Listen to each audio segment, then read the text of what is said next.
Okay, everyone, and welcome to an Illyria Plays developer commentary. Welcome to Frick, Bun Bun, hey, Bun. Rare chance too, because I have like wow, that's serendipitous. That's fucking serendipitous. That's awesome. I love that. How are you two doing today? I guess it's taken folks a little bit to get here. I am so sorry for the stream delays. Well, first of all, let me welcome my co-host for today, very, very good friend of mine, and the developer for the brand new Yandere visual novel, I Was the Cat. I'm joined today by Tundra. Hello. So, the way things started today, Tundra It's been sends a me, day already. I know, right? He sends me the game and I download it and I go to start it and I'm like, no game sound. Okay, well, let's get into the game so that I can get sound balanced. Well, the game wouldn't start. Right, frick. I don't know if Sinner's not coming to stream today or what he's doing. So, so I messaged Tundra. I'm like, something's not working. Hey, Greg. And so he goes in and starts working on it and trying to figure out what the hell's going on. We finally get it resolved. And then when I went to start the stream, Streamlabs gave me a codec error, which I've never gotten before. So I had to go in, I had to look up the codec error, figure out how to fix it, got that fixed. Awesome. So I went to start the stream again, and Twitter wanted me to log in again. And I'm like, look. Hey, Kara, welcome. Glad you're here today. So then I finally got Twitter. So I went to start the stream again. And I wasn't logged into Twitch. So I had to go through all that again. And in the process, because there was ICU for because there was an issue happening where I had to troubleshoot and do certain things, um, I had to shuffle things around and everything. So by this point, I have not managed to get the game streaming to Tundra within the Discord. So I'm like, oh shit, I have to do that. So I get that going. And while I'm trying to get onto Twitch, like a dumbass, because so this game is full screened and it was giving Discord all sorts of issues. I don't know, Zoe, I don't know if I said hi, but hi. God, it's been a long day. So instead of having to share the game to Tundra, I'm having to share my screen. Well, in the process of trying to get logged into Twitch, I had to look up my password for Twitch, and now Tundra knows my password for Twitch. Oh, oh, what is this day? If it makes you feel any better, I wasn't paying attention. Oh, thank fuck for that. Just good God. I know, right, Bun? Because, I mean, it's not like I could trust Tundra. Right? Like, it's Jesus. And it's like, because everything happened and we had to start so late, we already had to start late because, with Tundra's schedule, trying to get that scheduled out, we were starting later than I normally, we had to start 2 hours later than I normally would. And then we spent like almost an hour and a half troubleshooting problems. So I'm probably gonna have to miss dinner or maybe just take an extra long break in the middle of the stream just so that I could go eat dinner real fast. Because this is a lot later than I should be running. But I'm just like. So, alright, Tundra, tell us about. Wait, what? Hey, what? Hey, she wants to change her for Yes. Contra. Is that one app? Oh my god, frick! I totally forgot about that. Now I'm on a new Discord account, so I don't have that download link anymore. Buddy, can you please send it to me in DMs? Thank you. Uh, tell us about Yandere Jam. It was hell. I'm never doing a jam again. I know that's what I said the last time we were here Right? with a jam game. And I was apparently wrong, and I regret that. I'm never doing it again. Uh-huh. Mm-hmm. Mm-hmm. Never doing it again. All right, Tundra. Next time we're doing a developer commentary, I will remind you of this moment. Yeah, I am never doing a jam again, and I will probably do a jam again. Last Mhm. time it took me 2 years to want to do a jam again. I This swear time to I'm God, hoping to go man, like 3. jams are more addictive than meth, dude. It's ridiculous. Right. And it's an even stronger form of masochism because at least with meth you're having a high that comes with it. With jams, it's just hell. Just It pure. does feel good to make something again, though. Totally, and I definitely get that. After the shelving of LAS and then after the tragic cancellation of Changing Fates, I finally am back on a development team again, working with Bun Bun on Sayori as an adult, and it definitely has felt good to get back into the writing game again, for sure.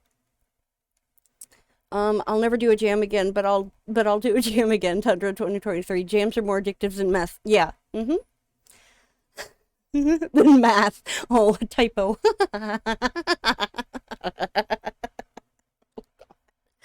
All right, gang. So, the basis for that question, technically speaking, was actually what is Yandere Jam? Because as a real life Yandere, self-professed, of course, but I've had many people corroborate it, most of which were former partners. Um, I had no idea that this existed until you told me about it. So tell us about this. Well, interestingly enough, I didn't either. I mean, yeah, but you're I not. You haven't spent your entire almost 3 year career telling people that you're a real one. So I've got a little more shame there, but Yeah, that's because I hide my proclivities. that's fair. That's fair. I got you I'm there. not I'm That's not like gonna Sinner. say He that said, I'm not gonna say that the main character is a self-insert, but the main character is a self-insert. okay. And that's like Sinner, like I keep saying that he's a rehabilitated yandere, and he's like, no, I'm not, no, I'm not. I'm like, mm-hmm. Next time somebody hurts me, I'm gonna remind you of this moment because True. man, somebody causes me harm, and Sinner turns into a monster, and it's beautiful and sexy and wonderful. Anyway, we're Oh moving on. yeah. Yeah, that's gonna be a moment. Yeah, Um, so I about what was it, 2 months ago probably, was hanging out with some other devs in their dev server, and we there's a were all dev talking server. about how yeah, we all have dev servers. You have a dev server. I mean, I do technically. Shut up. Um, and we were chatting about how they had put out a bunch of little games, and our studio pretty much only does big games. Right. Like our the two projects we are actively working on over time, the demos alone for both of those are 25,000 words apiece. And those are just demos. Why have I not Compared to played this these, game, Tundra? You're slacking. You're slacking on your because the promo game, demos buddy. ain't done. Oh, well. I mean, they're demos. Yeah, no, the demos even aren't done. We have No, we have scripts and that's it, and mm, barely that. We have a little bit of art for one of them. So, fair enough. um, but and they were talking like you really should put out a couple of small games just so people know who you are and Mm-hmm. know and like have can follow you on your account. So that way, Right. when you put out your big games, you actually make the return on the investment because it's going to Right. be a big fucking investment. Right. Um. And I was like, that's a fair point. And they were like, and I was like, but here's the thing. I am disabled, so I don't have income. Right. And because of my lack of income, the money I do have, which Yep. is all from the COVID stipend, Oh, all wow. that money has to be used for very specific things that will have a return on investment, i.e., I want to make them my best games. Yeah. And they were like, well, you don't have to spend money on a game. All you have to do is a jam game. And I'm like, oh my God, I don't want to ever do a jam again. So eventually, they convinced me that like, yeah, I guess I can do a jam if it's not just a month, because the last time we did just a month and it was hell. Mm, So this one was a month and 2 weeks, wow. and it was yandere. And let's be real, I don't write anything but every single game we have planned or have already written has had at least one yandere character in There it. aren't enough. You know, when I made my announcement today, I made that comment. I'm like, there straight up simply are not enough yandere games out there. And with an archetype with as much of a following as that archetype, you would think there was more out there. So thank you, sir, for doing God's work. Right? Um, so we it was like, okay, Yandere Jam fits what I'm going to end up writing anyway, so it Right. works. And it's not just a month, and we're allowed to get started right away, even though it hasn't started yet. So we'll do Nice. that. So I think we spent a month and 3 weeks Wow. total on this. And uh I was like, hey, I have some friends who one of them, the character was literally designed around them. Nice. So the first character, the main character, the Yandere, that character um was designed specifically around a VTuber Oh, who likes to do yandere visual novel content. So I cool. was like, okay. And then I was like, hey, I messaged them and I was like, hey, we're doing this game and the character's basically based on you. Hey, Do you Libertina. want to voice her?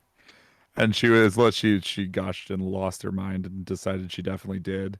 And then Awesome. the second character is based basically just Chase wanted to draw a Hispanic girl for the character, and I was like, all right, that's fine, we can roll with that. But if I'm getting a voice actress for it, uh I want to get a Hispanic voice actress. Mm-hmm. And then we realized we both knew somebody who is a Hispanic voice actress who Nice. who like had a really good voice for this character type. So it was Excellent. like, all right, sure, why not? That's awesome. That's fantastic. Yeah, So so then we here, decided to do the whole thing voicing. So I mean, and that's great. I was telling Tundra before we got started, this is going to be a very interesting experience for me personally, as a VA myself. Um, hey, Libitina, what's up? Um, Charon games. I'm not familiar. Man, this is nuts. Like, I feel like you guys are all hiding secrets from me because I'm over here. There aren't enough Yandere games. There aren't enough Yandere games, and everyone's like, "Yeah, but so and so has them, and so and so has them." And I'm like, "Where are they? I'll play them. Bring it." So I have gone ahead and named the main character as Illy, even though I'm not good going to call. be voicing her. But I mean, she's a Yandere, so it totally works. Yeah. What chat, Tundra, anybody, everybody, what shall we name our obsession? First come, first serve. Oh, Kara. I have an answer. Hi. I'm specifically You not know what? saying it. Because these characters are females and because Sam is an androgynous name. Hi, sweetie. Welcome to the stream. Let's fucking do it. This is gonna be amazing. I am so on board for this now. It works. All right, ladies and gentlemen, and every awesome person in between, Illidares, welcome to the developer commentary for I Was the Cat, and we're starting now. Tundra, don't forget, since there isn't voicing, you're gonna have to let me know if you've got something to drop in because I'm gonna be trying to find my feed Right. here, and it's gonna be weird. Yep. Oh, come on. Are y'all hearing game sound? Yeah, I hear it. Okay. There it is. I didn't hear the voicing though. Hang on, guys. Hang on. I need to fix this.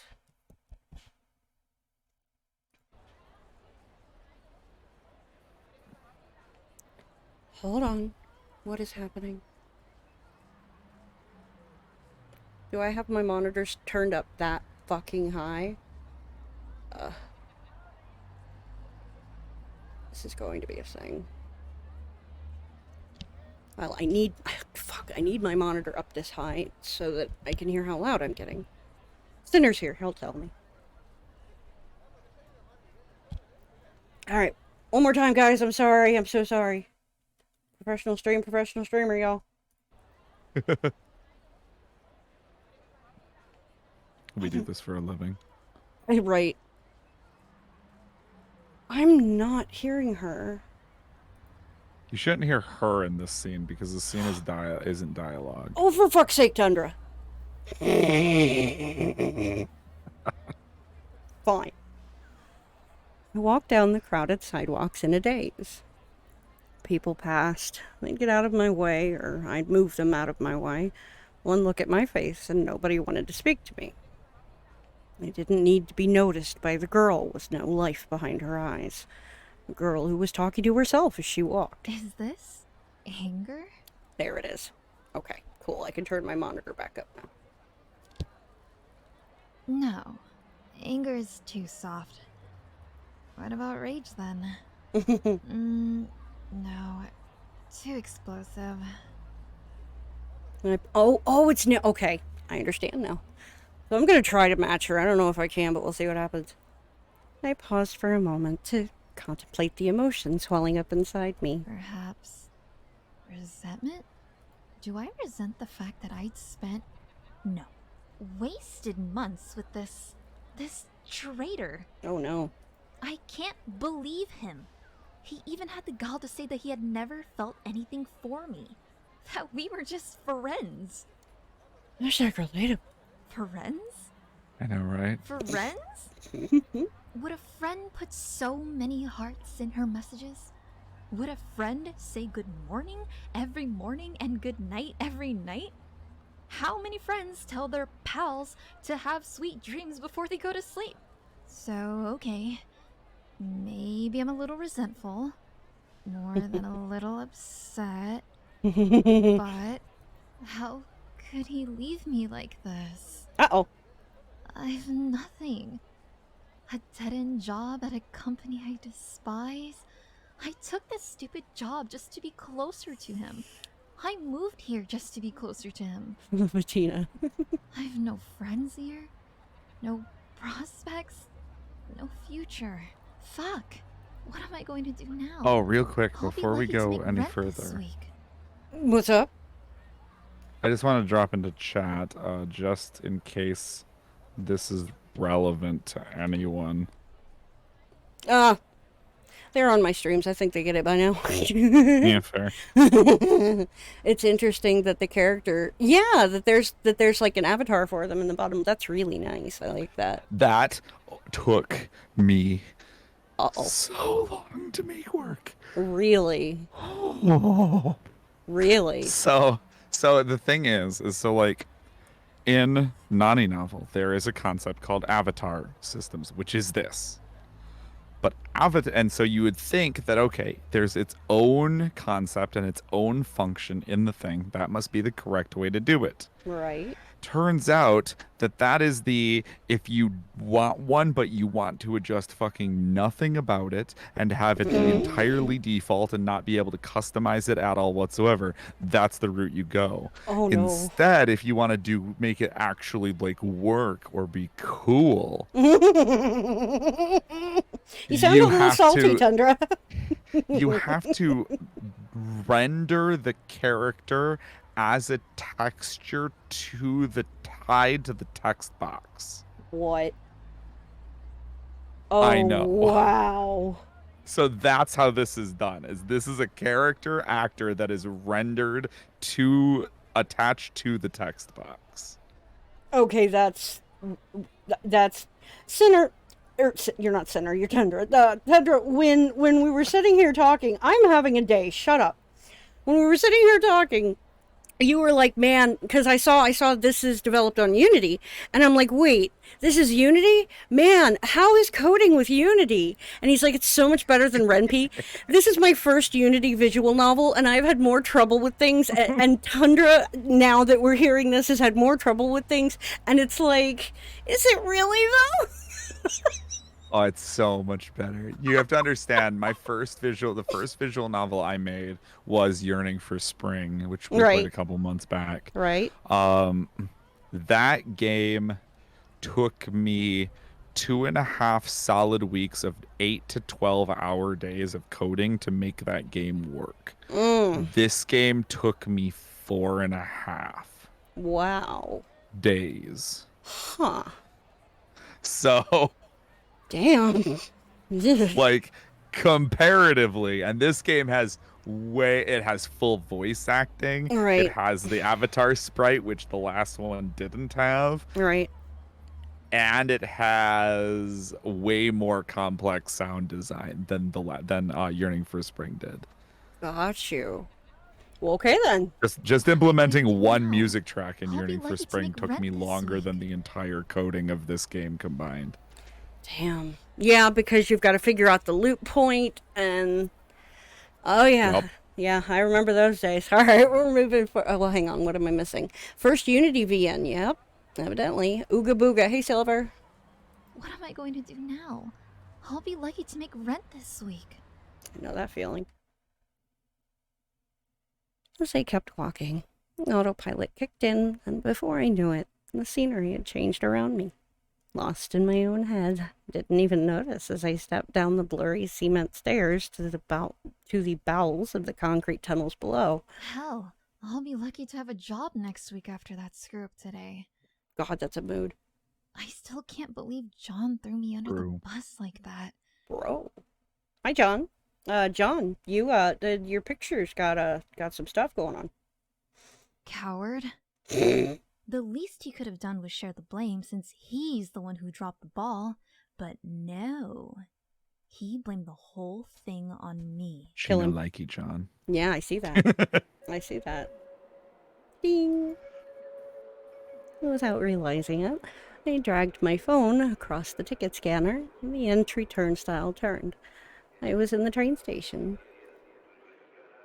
Not even the sounds of the screeching tracks, blares of the train horns, and announcement loudspeakers could penetrate the mist that had entrapped my mind's descent into this depression spiral. What's the point of even going on? I'm just going to keep screwing up. I have no hope. No future. And this is the moment that I am suddenly very grateful this is fully voiced. Boy, dialogue's a thing. With that thought filling my mind, I looked up. There, right in front of me, the train's tracks. One simple, quick solution.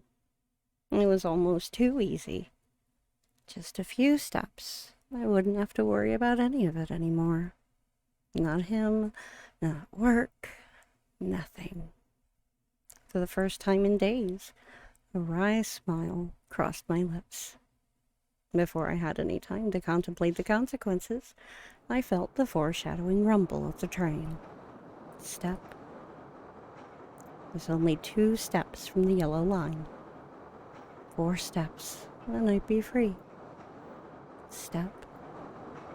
No time to waste. No time to think. Step. So close. Step. Thump. Hey. Ow! The pressure hit my shoulder, and I lost my balance, falling back onto the hard cement of the platform. I looked up to see what rammed into me just as the train pulled into the station. An angel? Cute. Hi. Be more careful next time. Hi, Sam. Cute. Oh, I like how the avatar changes. Oh, that's nifty, actually. That's really cool. Oh yeah, that is the first time the facial expression changes on the avatar, isn't it? I love it. Before I knew it, she was gone, vanished into the crowd of onlookers as I stared dumbly after her. She was beautiful. Sinner! Sinner! Sinner!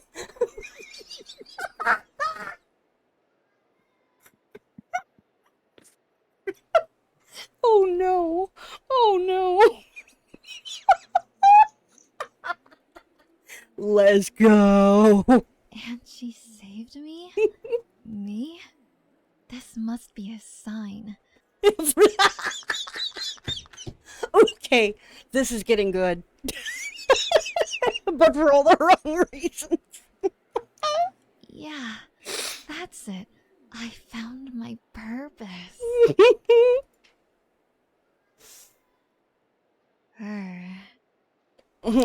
Right, Bun Bun? Is this a sequel? Yeah, let's go. Hey, it's me, Paul, from HR. We haven't seen you in a few days, and just wanted to make sure you were alright. We expect to hear from you by tomorrow, or we'll have to move on with the process. Thank you for understanding. I see you, prick. Angel Sam gave you a purpose, that's right. Hey, it's John. Where the hell are ya? We're never gonna get this project done in time at this rate. Call me back as soon as you get this. Hello again, it's Paul. I just was calling to inform you that due to several unapproved absences, we will be terminating your employment, effective immediately. Ouch. Yeah. Oh, how cute. Oh, no. Oh, she's cute. John sounds like a mobster's wife. She does, though. I paced through the station again, and back to the same platform I'd been patrolling for the last 2 hours, my eyes tracing the silhouette of each person in the crowd, trying desperately to find one person. Her. Where is she? It's been almost 2 weeks, and I've been here every day, all day long. I relate to this. Not a single sign of her. Later, Silver. I let out a long, drawn-out sigh and sank to the floor. At least I hadn't been back to that hellish place in days. I guess I never have to go there again, if their phone calls are any indication. Yeah, I would say it's a safe bet. Probably. I don't get it, though. I'm sure this is where she saved me. I raised a hand to my lip and bit the side of my thumb. It was a habit I'd picked up after quitting smoking years ago. When my anxiety spiked, it helped calm me a little. What's a little blood traded for serenity? I relate to this. But serenity didn't come. Ugh. Letting out a grumble, I sat down on the bench behind me and threw my head into my hands. What if she doesn't work in this district after all? What if she was just visiting and I can't find her? No. I can't think like that. I will find her. I must. With renewed determination, I lifted my head. And before I could even start scanning the crowd, there she was. She didn't seem to be paying attention to anything around her, and I just knew this was the moment I had to act. No thoughts, just motion. I knew what I had to do. I had spent my nights preparing for this moment. I walked towards her, the girl who filled my dreams. Not too fast, or I'd tip off other people. Just walking casually, almost there. Slip. I got it. And I was so close I could smell her perfume. In my hand was a wallet. It was small and rectangular, good for nothing more than a few cards, and... Oh my god. What verbal tick? Oh, I did, frick! Hey! Well, I didn't even giggle at it. What do you know? Oh my god. Inside a small change pocket of the wallet was a key. This couldn't be what I think it is. Could it? Nice. Very nice.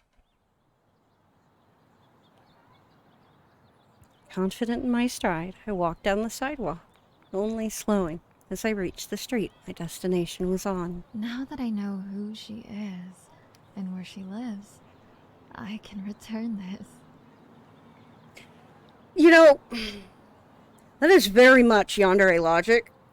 Like, honestly, I admire the character because she's better at being a yandere than I. I would never think to do something like that, but it's genius. It's very clever. Yeah. Gotta steal the wallet to get the ID. Perfect. And you know who she is, or know her name, her address, everything. It's The like key was just icing on the cake. it really was, and it's so great. I absolutely adore this character so far. This is awesome. Oh yeah, I love my little self-insert. It's fucking great.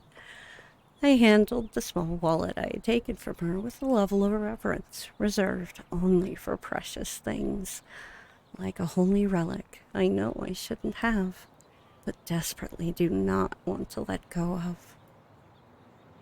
I could already feel my heart beating faster as I thought about what I was going to do. I was practically skipping from giddiness. Whoa, calm down. No suspicious eyes. Let's go over the plan one more time. I'll just go to her apartment while she's at work. Let myself in.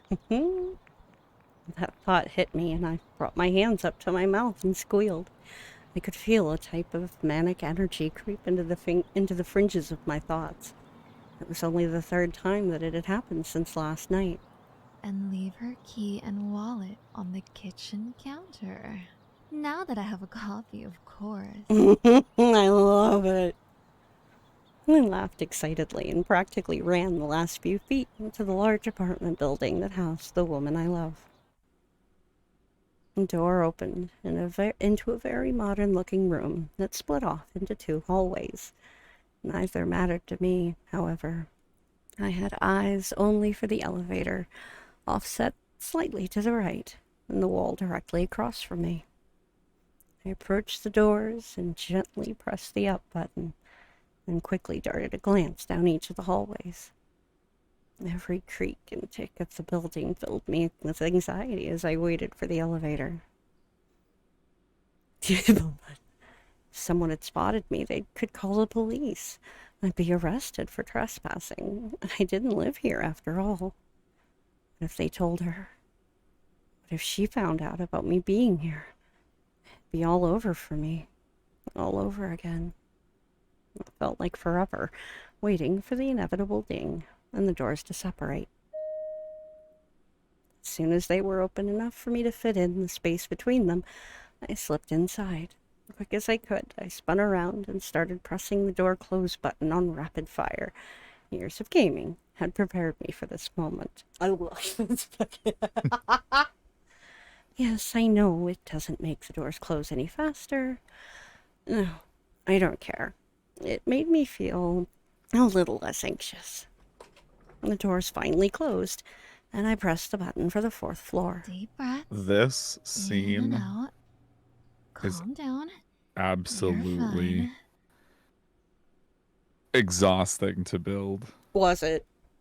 The elevator? So the elevator. So the way the elevator is built is it is a background of all black, and then the elevator walls themselves are a character actor that are centered in the middle of the screen. And the doors are a set of character actors that are set one depth layer behind Oh my the god. elevator actor, and then those slide together towards each other to close and open for that animation. Oh my god. Oh wow. Because one cool thing you can do in Unity that you can't do in Nani Novel is you can set characters on different Z-planes. Right. So you can have them to different depths of background. Right. And that, I mean, that's a thing you can do in Ren'Py as well. It's just not very varied. You're kind of limited. Like if I remember correctly, you have 3 Z depths, and that's about it. That's about how far it gets. It doesn't go any deeper than 3 levels. This one has an infinite variable. Oh wow! Jesus Christ! Oh, that's nuts. That's so nuts. Oh my god. Yeah, because Unity is a 3D system. The whole thing function like You're fine. the Z plane is its own entire plane. Oh, so man.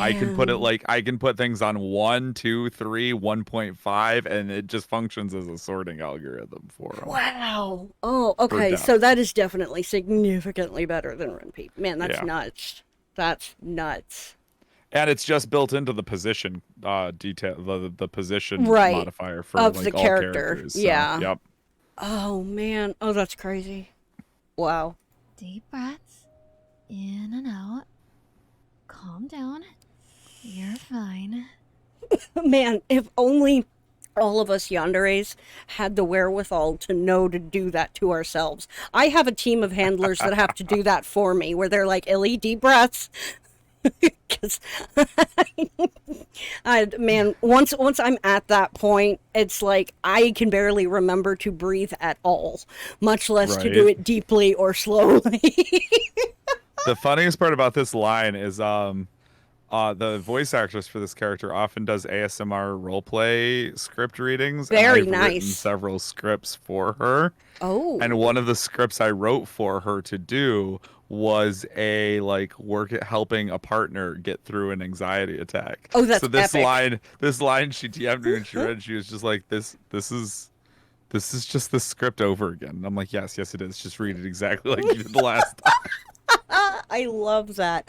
Like I've dabbled a bit in ASMR, but it's like my writing creativity capacity is really limited when it comes to just like writing monologues. Like I can write a script all day. Like as long as I understand the characters, I know what I want to do with the plot.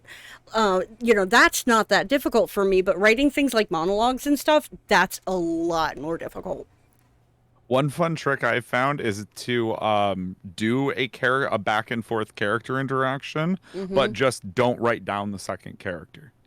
Interesting. And just imagine what they're saying in your head and then just skip to the next line that the character that's actually speaking would read. Exactly, Bun Bun. And I mean, like my reading streams, I do most of them because I do a lot of like scary stuff. I do most of them in ASMR format. Yeah. But like I'm still trying to get the hang of microphone navigation, being aware of plosives, things like that, and I don't always do it.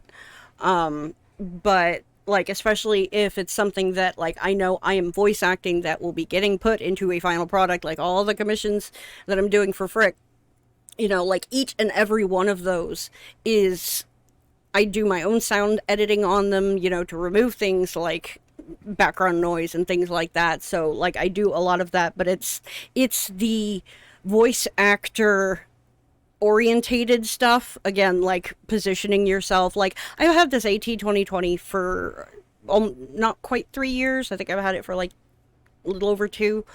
And I still sometimes don't quite navigate it in the way that I think it probably wants me to. And I'm still it's a skill that I'm just kind of still trying to fine tune. Like I get it in a lot of ways, but in some ways I don't. And I'm just In kind your of still defense, working on the it. AT series is not the easiest to pilot. Mm-mm. It really isn't. Because like there could be one day where I know exactly the positioning and the closeness I need to do an ASMR sound, but then the next day it will have moved like a centimeter. And it's I like, wait a know minute. it's a centimeter, like half a foot sometimes. The AT 2020 is not that big. But I know exactly what you mean. It moves around a lot and it can be pretty frustrating. But I mean, I'm very, very grateful to Ryonix, who was kind enough to purchase this microphone for me. And with the exception of just trying to pilot it, it's been a great mic and I've loved it to death. At some point, someday, somehow, somewhere, upgrading to something that's maybe a lot easier or intuitive to pilot, it would probably definitely be on the agenda, especially if I start getting more commissions than just Frick. Yeah, I enjoy my SM7B. I was using AT4040, which is just a slightly larger condenser version of the 2020. Okay, so it's not USB, it's condenser. Yeah. Got you. And the move to the SM7B, which is a dynamic, Nice. is it's so much easier to Yeah, pilot because this thing. the 2020 is a cone, right? Yeah. Yeah. So having dynamic definitely, I think, would be fantastic to have. But, well, let's see. We're at the 45-minute mark. Yeah, I think what we're going to do today is whenever it's dinner time, we will just take an abnormally elongated break. I try to avoid them because people tend to lose interest and then they just don't come back.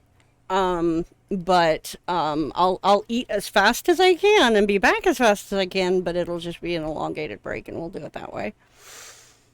Yeah, that's a good call. You got to take care of yourself. I really do.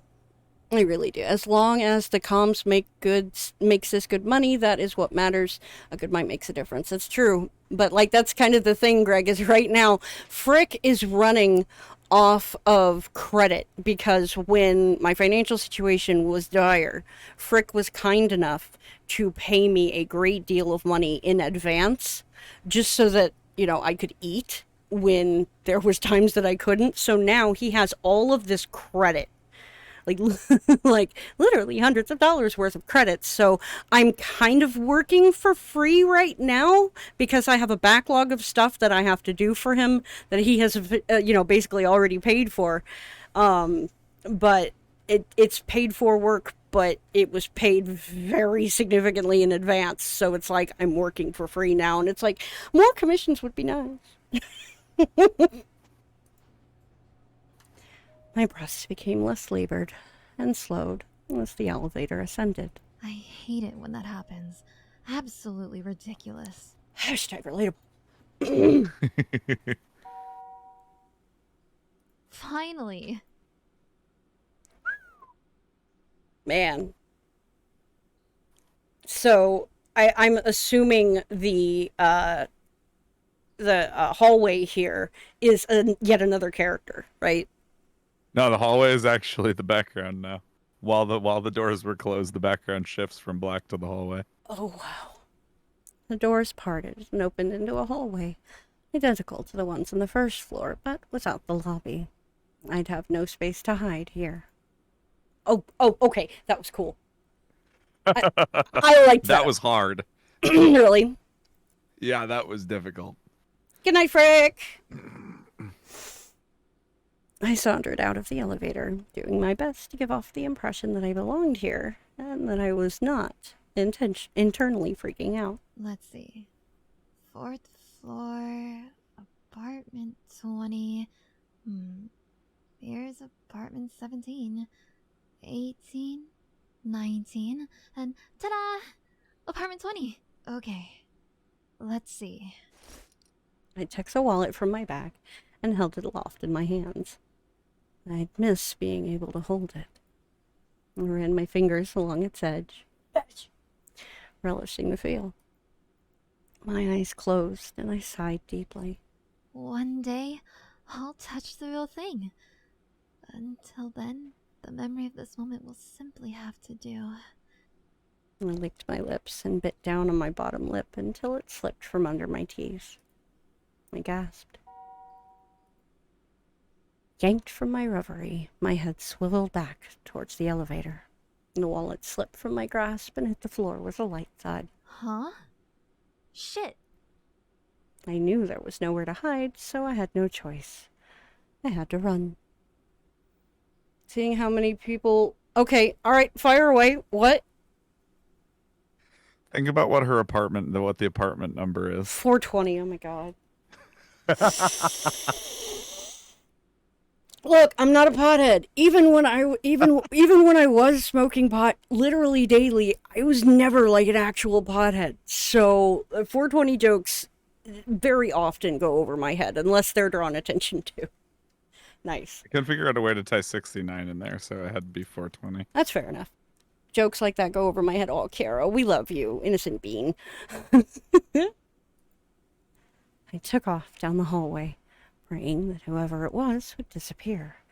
Into an apartment, into the abyss. I didn't care, only that they wouldn't find me. I reached the end of the hallway quick enough and made a light turn to the left. Tight turn to the left. Another hallway stretched out before me, full of apartment doors. Bun asks, is there a 69 joke? No, I couldn't fit one in, unfortunately. I tried. I had more important things to wonder about than the layout of the building, however. I snuck a peek around the corner from which I'd fled. Where I'd stood just seconds before. It was her. Cute. Gosh, she's adorable. Why was she here? She should be at work.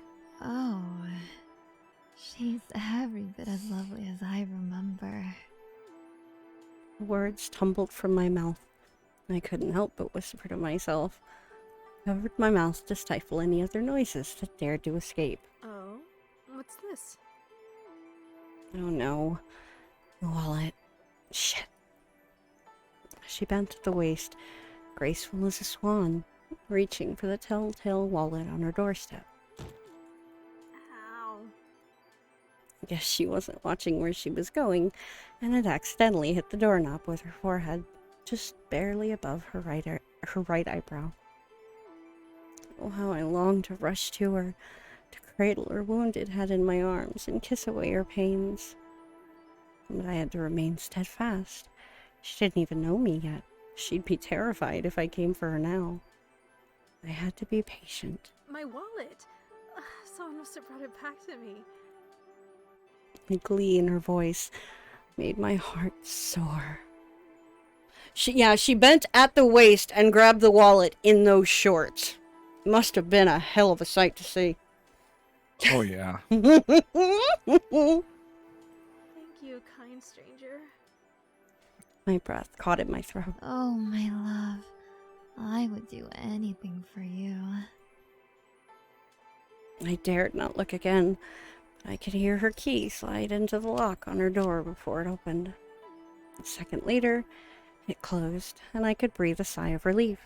Hey, Rob, what's happening, buddy? How you doing, man? Nice to see you. 2:22 a.m. on a school night, and I'm eating cereal. Man, I relate to that so much. Still, the threat of discovery loomed, and I made my way back to the elevator as quickly as I could. I couldn't risk the possibility of her coming back out of her apartment while I was there, or I couldn't be certain I'd be able to censor my desires. Several days had passed since that encounter. I had been too much of a chicken to go back and try again. After all, the last attempt had gone and blown up in my face. Not only had I not managed to get into her apartment and set up a camera or a single listening device, but I hadn't even had a chance to properly return the wallet. I guess maybe it isn't the worst result. She didn't see me, and now she doesn't even know I exist. Wait. Damn it. She doesn't even know I exist. Oh. So, to rectify that, I have a new plan. And that's how I ended up here. Again, with a bouquet of flowers in my hands. A small note attached to it read, "From a secret admirer." I don't even have to get inside this time. I just have to leave them on her doorstep. Just like with the wallet. That'll be enough. I hope. The bouquet had a nice assortment of flowers in it. Red roses for love, carnations for confessions, single sunflower for adoration, and finally a few red and pink camellias for devotion and longing. Some of my favorites that made me think of her. You think you figured out where the game's title came from? Okay. We'll find out, I guess. Also, I don't know if it's an actual yandere thing or just like sentimentality, but it's nice to see a yandere character that is as aware of the meanings of flowers as I am. It's really cool. The hoodie, it's based off that. Oh. Kara's a clever girl. Maybe. I don't know. We'll see. I walked slowly, methodically even. Every step felt like lead weights were strapped to my legs. As much as I wanted to reach my destination, I still worried about what awaited me there. The flowers were a good choice. I couldn't simply turn and run, or they would die and the money I spent on them would be wasted. I can only borrow so much from my parents before that particular well runs dry. Can't dawdle forever.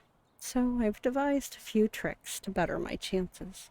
That is such a mood. That is such a mood. Like, good God, I relate to that. What would it be like to not have run out of tricks already?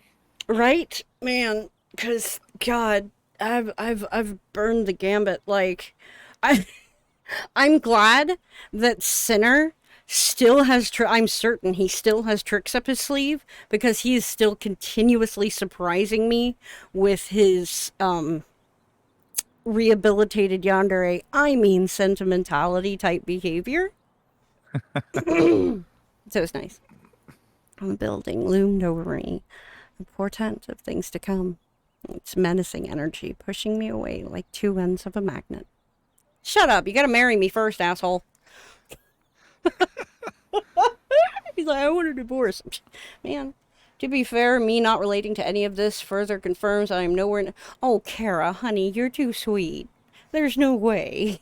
Like, your mind, creatively speaking, is capable of sick, twisted, absolutely demented things. But not when it comes to love. And you know what? I love you for that. It's great. On both ends. No. That's just your anxiety talking. You'll be fine. Before my mental state could get any worse, I hurried my step and let myself in the front doors as quickly as I could. The interior hadn't changed at all since I was last here, but I felt a lot less insecure as I headed straight for the elevator. Maybe it was because I had been here before? Or was it because the last time I was here, I got to see my beloved's face? Okay, should I go there, Libitina? What? You can't, look. Okay, I have a massive pet peeve for people being like, hey, I want to talk to you about a thing. It's totally not important, but I definitely want to talk to you about it, but I can't right now, so we'll have to talk later. It's like, what? I'm going to be stressing so fucking hard. Like, it doesn't even matter whether I have a good rapport with the person, whether we're close, whether we're not. It doesn't matter. If they drop something like that on me, I want to strangle them. Yes, Sinner. Stop it, asshole. I mean, I love you. I got into the elevator. Wait. See, like, how do you know he was talking about you? That was oh. Thank you, Libitina. I appreciate you filling in that blank for me. Thank you. Also, how'd you do that arrow? That's neat. I want to know how to do that. Okay. I got into the elevator without being accosted by any of the other residents and began my ascent to the upper levels of the apartment complex. Yes, Tundra, that. What the fuck? Backward caret dash. Oh, and what? Is it just that Twitch? Twitch auto formats it, yep. Oh. Neat. A quick ding, and I'm out of the elevator and onto the 4th floor. That is such a cool animation. I resumed the slow, almost pensive walk I had outside as I left the elevator and, for the second time, traversed the narrow hallway. As I passed the 3rd apartment, number 19, my blood ran cold. Ahead of me was the door to apartment 20, the apartment my love lived in, and the door handle was turning. My greatest fear and deepest desire, all wrapped up into one moment, and it was happening in front of me. The door creaked open before me, and she stepped out. Her hair swished as she turned back to the door to close it, and I could smell her perfume waft faintly from these few feet away. Oh my God, I'm close enough to smell her. God. She was as beautiful as I remembered. Her hair shimmered like bronze as it flowed down her shoulders and back. So many levels for me when it comes to begins now. How was that coded? What kind of points in the plot make sense or don't? Do I guess an easily guessed plot? Could a part be done better? Yeah, oh my gosh. Kara, I relate to that. Like, real talk. 1,000%. Real talk, Tundra. You need to use more commas. Just saying. No, trust me. I use too many commas as it is. I need to get better at breaking up sentences into simpler sentences instead of using run-ons. I mean, there's that too. I haven't encountered any of those yet, but there have been a lot of, like, bracketed thoughts that are not bracketed by commas as they should be. And it's like, I won't do it. I won't embarrass him. Sorry. And this is the first time I noticed how much shorter than me she was. Perfect height to bend down and kiss. And I could still feel like I was in control at my most vulnerable moment. She really was perfect. She turned at me then, saw the flowers in my hands. I froze, all my muscles locking up and going rigid. Her mouth, her perfect soft lips, opened and curved upwards into the biggest smile I'd ever seen. Oh my god, those are gorgeous. Must be for someone really special. Yeah, they are. Aw, Oops. nobody's ever gotten flowers for me before. I wish someone would. I'd really love that. She'd love them? I couldn't let this opportunity pass me by. I pushed the flowers out in front of me. Here, I want you to have them. They mean so much to you after all. I could feel the heat flood my face. What was I doing? What? No, I couldn't. Please, they're yours. I pressed the flowers into her arms, not willing to take no for an answer. With one final look into her eyes to let her know I meant what I said, I turned and fled back to the relative safety of the elevator. As the elevator doors closed, I collapsed onto the floor. Why doesn't anything ever go the way I planned? Relatable. I couldn't hold it back anymore. With that queen bee body, I'd find that very hard to believe. All in the eyes of the beholder, true stuff. There. You know what I usually find in the eyes of the beholder? Right. Lasers. Right. There, in a heap on the elevator floor, for the first time in years, I started to cry. My poor little meow meow. I know, she's so sweet. I casually strolled down the street, doing my best impression of incognito. The guy from Helsing? That would take an awful lot. You're welcome. I never liked that bad guy as a character, but... It was such an awful plot point. But... when Ultimate decided to do the biggest trope of tropes and go Nazis, I liked Incognito a little bit more. Yeah, fair. Because I was so turned off when they went Nazis with it. I'm like, please don't. Please don't. I was very upset. That might be a little hard with a cat hoodie. I could pretend I was in this part of town for totally innocent reasons, like shopping or eating or, I don't know, visiting friends. What do people who aren't in love do with their time?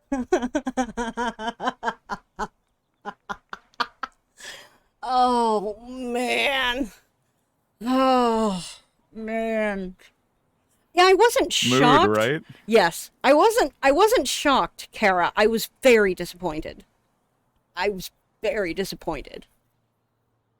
You love, and I loved I put Ultimate. Oh my god, Bettina.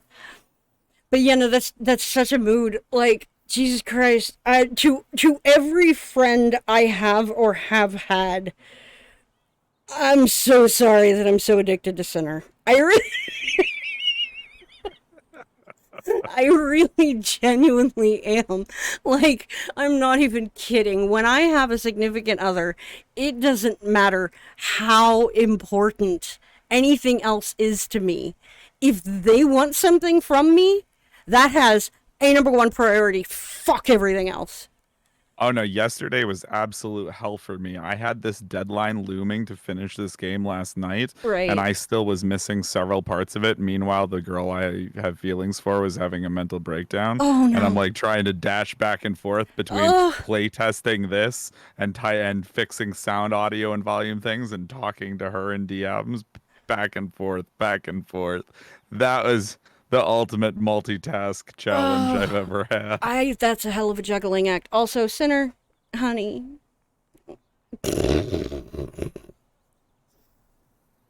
Is it vacation time?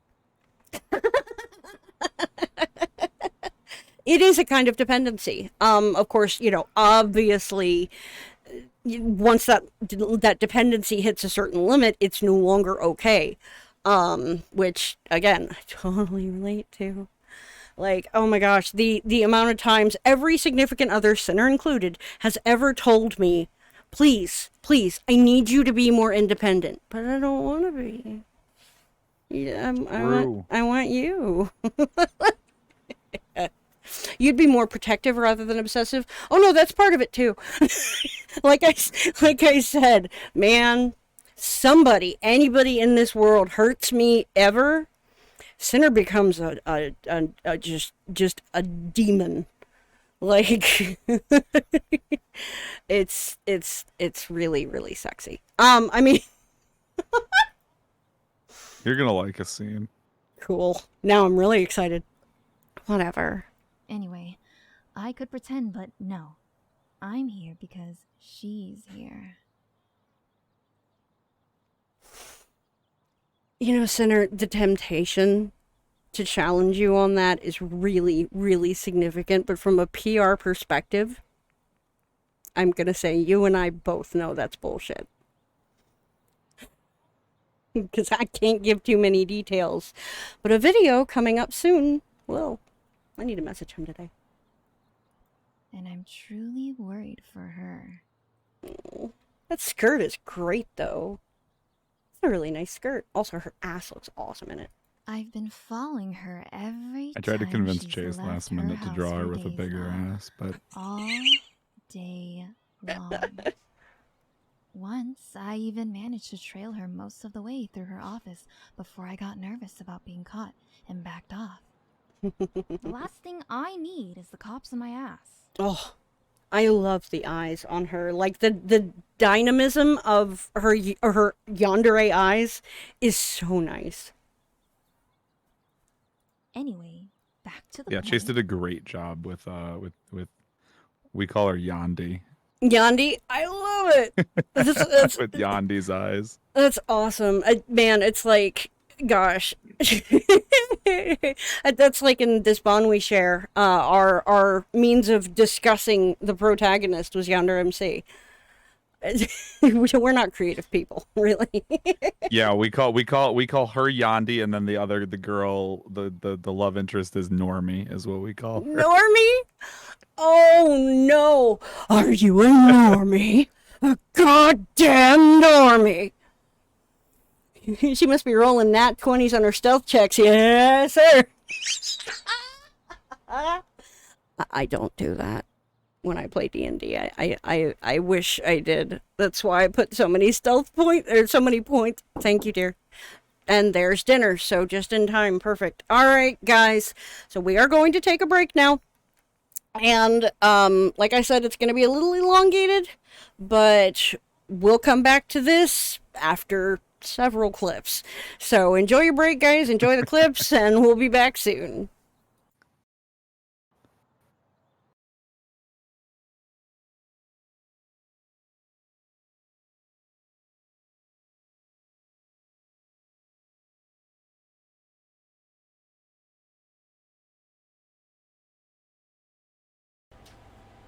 How long are you going to keep living in your fantasy world? This isn't a game. This is real life. I can't change who I am. I've tried.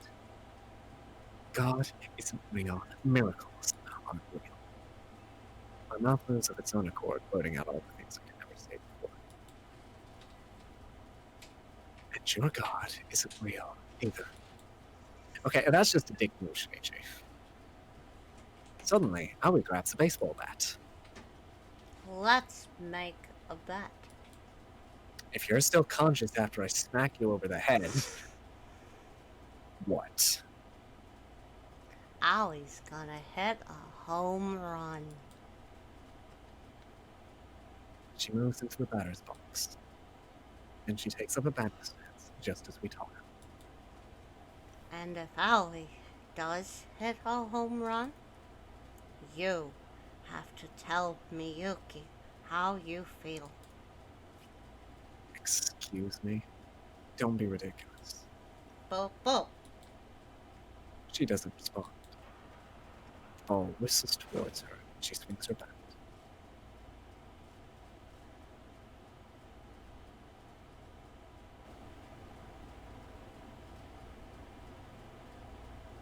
One hour later.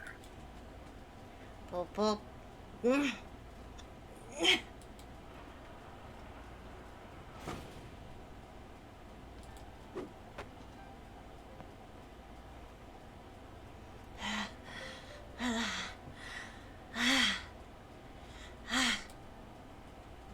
Her swing is completely off. She hasn't even grazed the ball for a while now. And yet,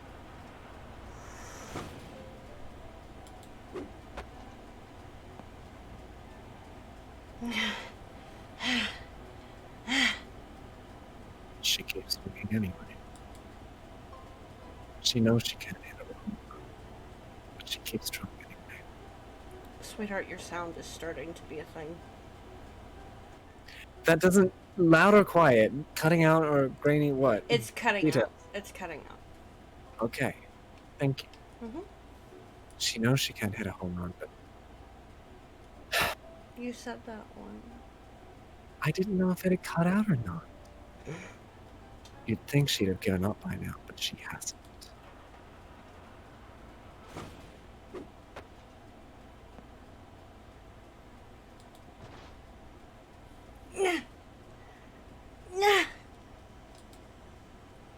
The momentum sends her tumbling to the ground. After using her full energy, she's too exhausted to stand. Come on, Aoi, just give up already. No. Allie will never give up. Not until you tell Miyuki you love her. I told you I can't. Yes, you can. Aoi heaves herself to her feet, using her bat to support her. This is so sad. It really is. Once Allie hits a home run, you have to have faith. I keep telling you, God isn't real. Is that really where you want to take this route, dude? Is to.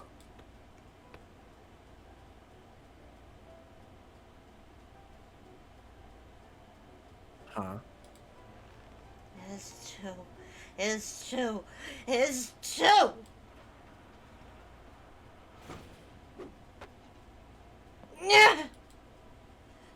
Allie's met God.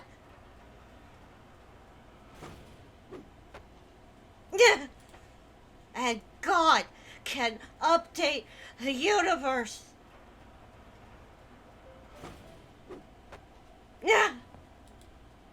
Which means miracles are real too.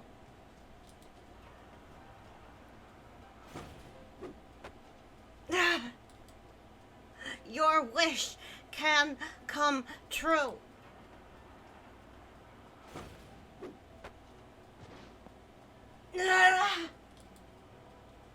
And Allie can hit a home run.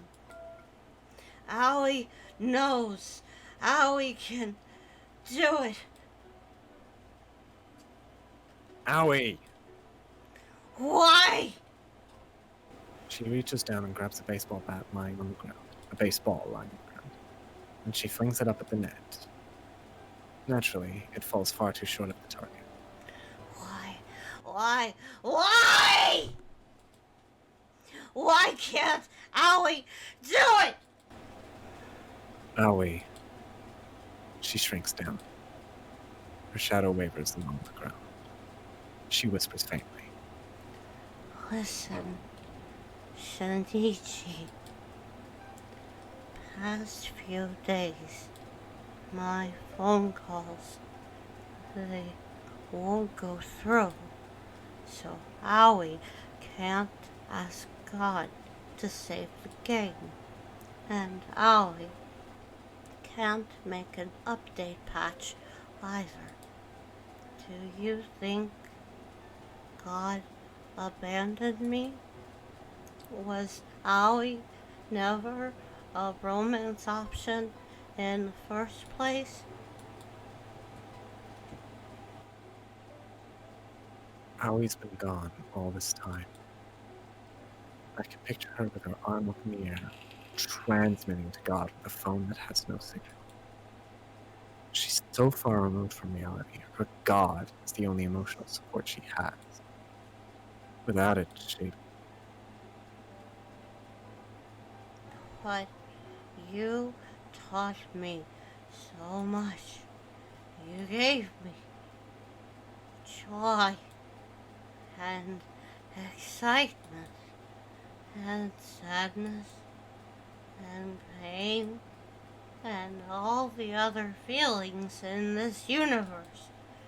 It's thanks to you that Owie is who Owie is today.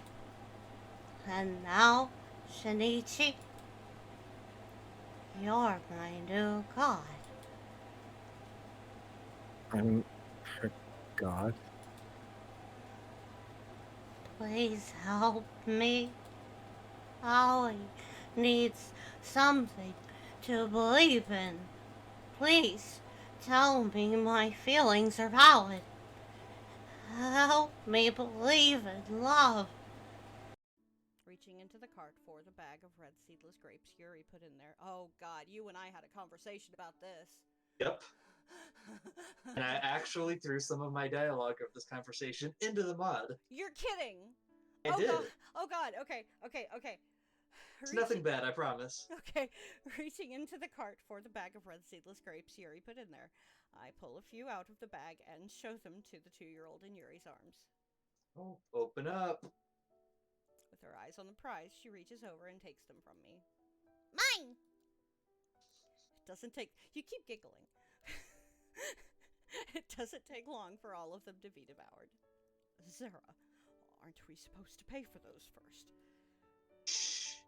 I don't know won't hurt them. Besides, it's just 1 or 2 or 5 or 9. Mainly 5. It's not long after, however, that a man and a woman around my parents, apostrophe after the S, Okay. around my parents' age, approaches the three of us. They don't look upset, but not quite the happiest either. Oh, so that's where she ran off to. Oh, was this your child? Did you lose this? What do you mean, did I lose this? That was AUMC talking to the parent. Yeah. Did you lose this? Did you misplace this? Shut up, I'm being stupid. Because she is. His tone of voice puts me a little less at ease, which makes me look away from him.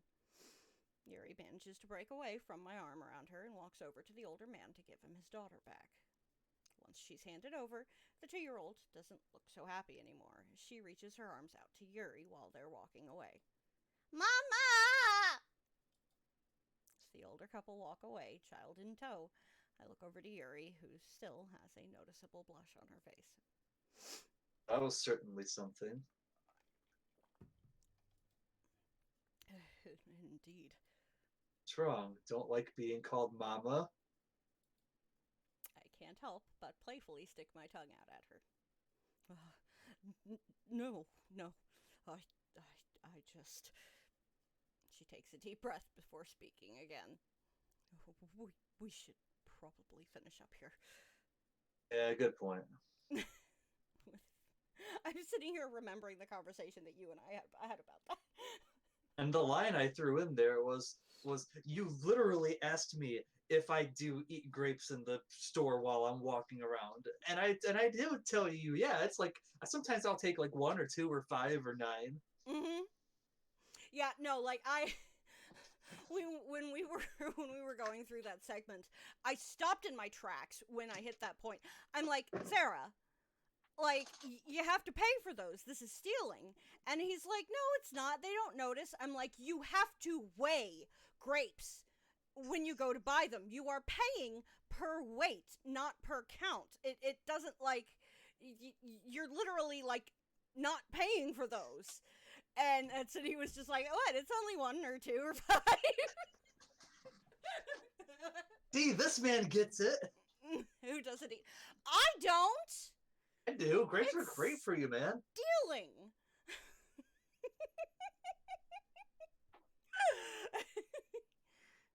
I mean, Via is also not wrong. Yeah. Yeah, Fair point. She's also not wrong. But still! With that, the two of us continue our journey through the store with an unusual silence between lead. Forget Redux, just did they call it music Rebirth. Wait, Rebirth? What did Natsuki pump out? And they were like, wait, shit, not done yet, just shoved her back in for like a week. No, we can't do it again. Nope, just put it back in, put it back in, just put it back in. No! After music.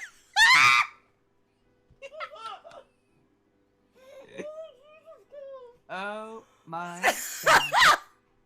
Oh man. Yep. You fucking did. Yeah, no, this is a proper break. Jesus Christ. What if she was just a oh no. Oh, it's Sakurai getting existential over here. Oh fucking shit. Okay, alright, I'm good. Alright. It's time. It's time. Uniform change. Rainbow mode activate. I don't know what the fuck is happening right now. Oh no! It's the fucking... Oh shit! I did... Not only did... I did all of this. Not only did I not write this... Monica, how could you? You should know it's not nice to stare like that. Unfazed by her sudden outburst, I clear my throat and continue speaking to her. Yuri, I know you and he are friends and all, but I've seen how close you and he were earlier today. She nervously looks around the room and takes a seat at a nearby desk before speaking again. Yes, that's right.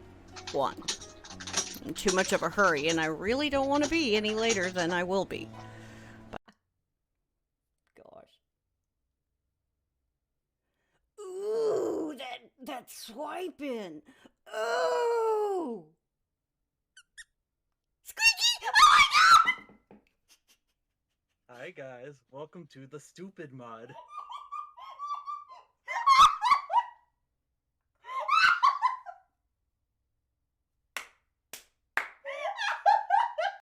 If the ghost killed me and not one of you people, I would have been very annoyed.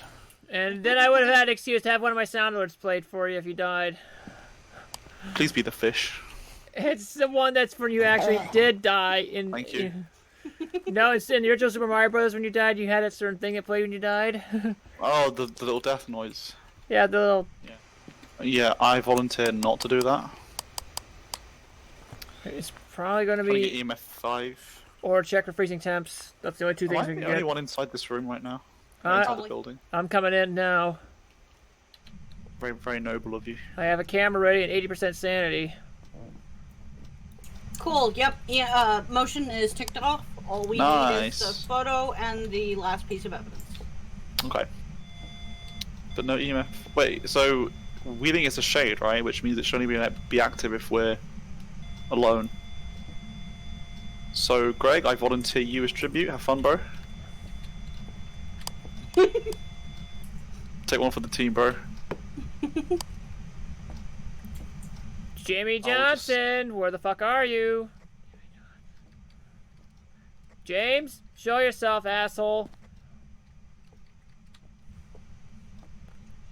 Like, seriously, James, what the hell? I got your picture. Was that not good enough for you?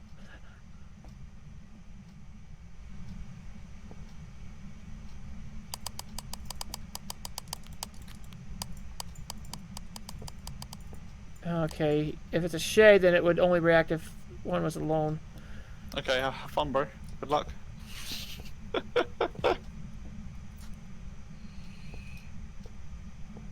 Yo, James Johnson, show yourself. Come on out, James. James Johnson, show yourself.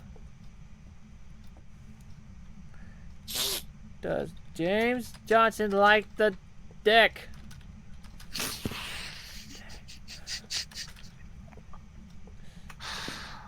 Oh, the way you worded that was amazing. I'll take that as a no. James Johnson, do you like the schlong big, thick, long, and hard? Alright, Daikujo, I've had an idea. It turned out Pass me the EMF reader. By the way, Swamper, you have no sanity. Yeah, I'd say that's about right. Alright, time to do your thing. Do your thing. Yep. Do you honestly think you're fucking funny?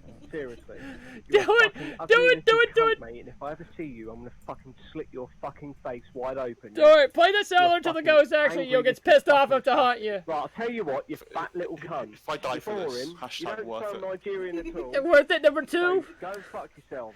Go and Be ready to make crawl another in clip. the dirty, dank little hole where you fucking come from, you dirty, dragon-eating little fucking spastic. Right, okay, the dragon comment was probably a little bit fucking over the top, but at the end of the day, you're fucking boring. From the moment you started that, it has been 0 the whole way. They're fucking ignorant little cunts. He's very submissive, dude. Damn, James.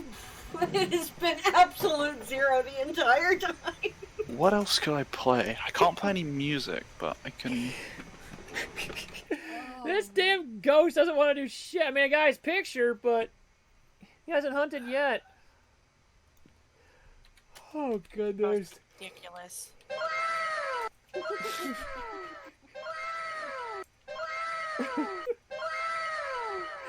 You gotta keep saying the ghost name and then play the noise. Oh, he's just...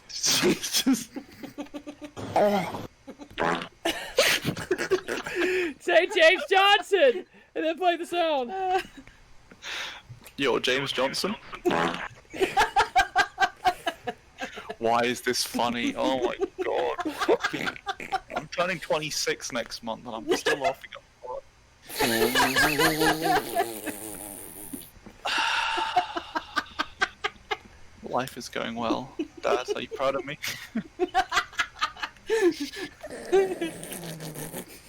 Oh god.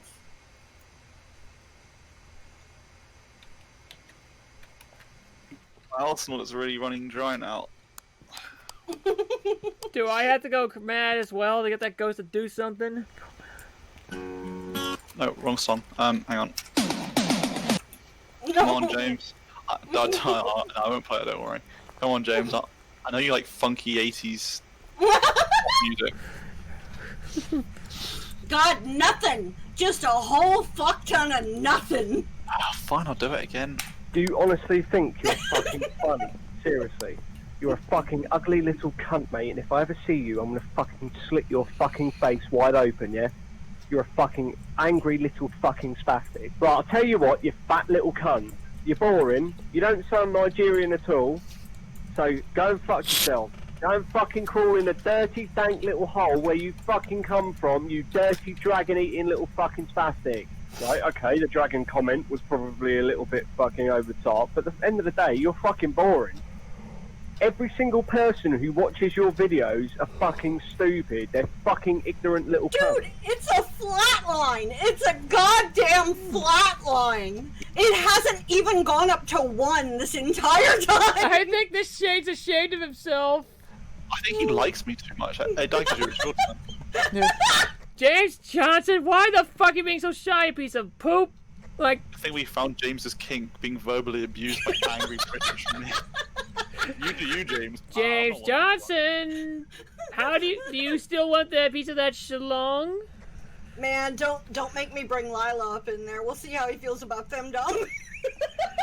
By all means, bring Lila into this. Anything to get this little prick to do something. I don't care what you have to do, as long as it works. James Johnson, where the fuck are you hiding, you little turd?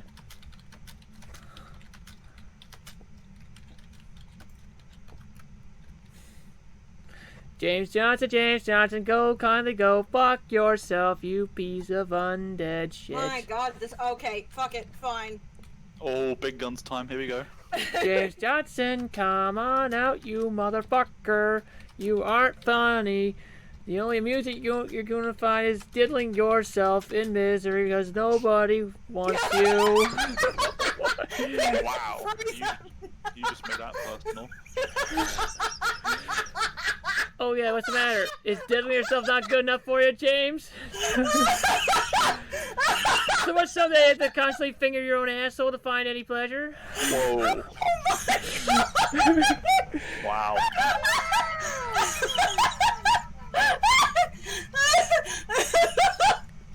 Oh fuck! Oh fuck! Are you not flexible enough that you cannot suck your own balls?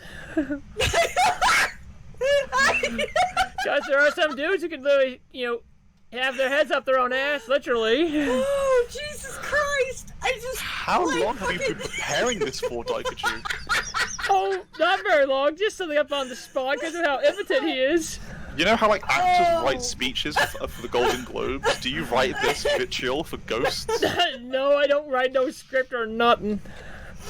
Alright, let's do this. I'm probably gonna die from my trouble, but... I had the camera ready to document. Worth it, gang. No, Jim Johnson. So, First of what do we all- have? Shh, she's at work. Did y'all get anything out of that? It flickered the lights. What ghost do we EMF have? 1? No, activity 1, I mean. Oh god, really? It's been flatlining the entire time I show up and... It's now, yeah, it was activity 1. Now it's 0 again. Jim Johnson, first of all, your entire So, brain what's the is two evidence we things have? I really Orbs in writing. love to play with. It's completely... No, it's nothing. Oh, it's gone up to a 10.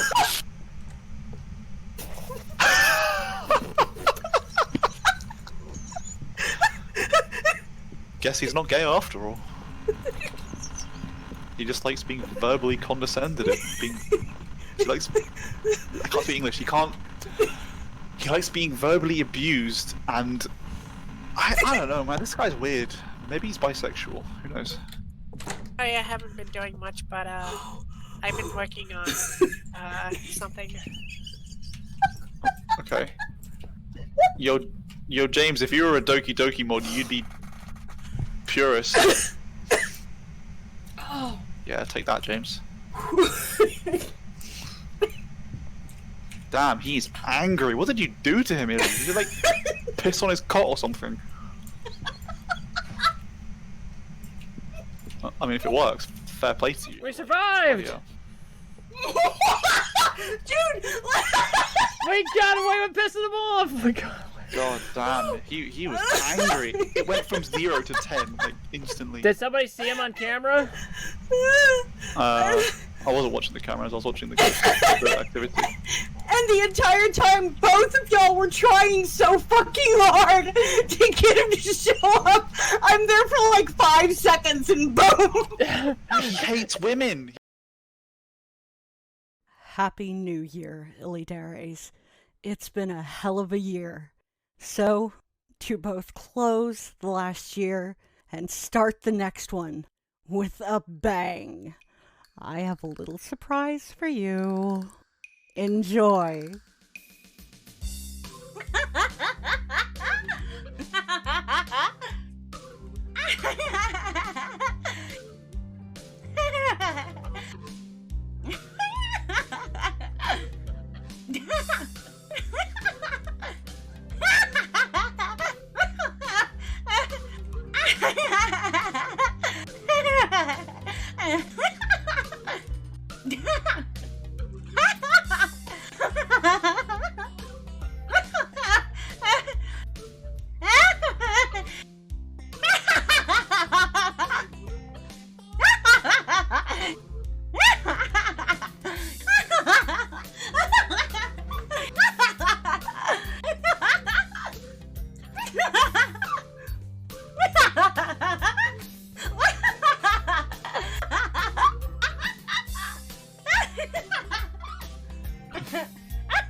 That laugh stops being Misha and starts being you more and more every day. You know what, Artie, it's funny, over my shoulder, Via just said the same fucking thing. It's scary for all of us. I need to, okay, I need to do a cleansing Monica laugh. We need to exorcise Misha out of your body. Oh, well, if you want somebody deleted, I can do that.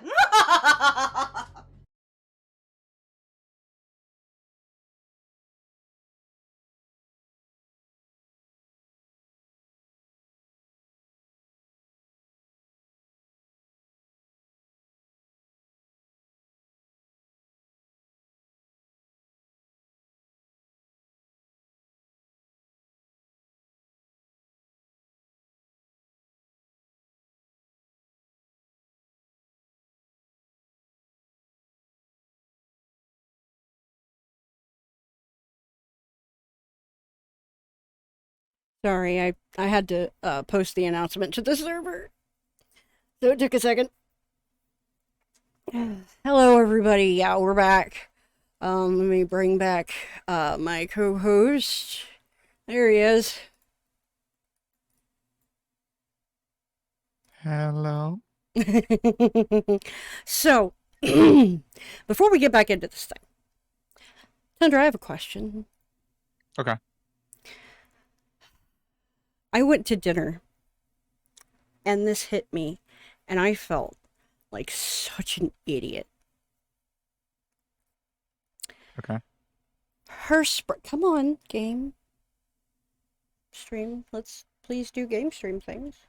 Come on, you can do it. Come on. There it goes. The Sprite, all right? She's got an interesting outfit on. Yeah. The pro tag. Yeah.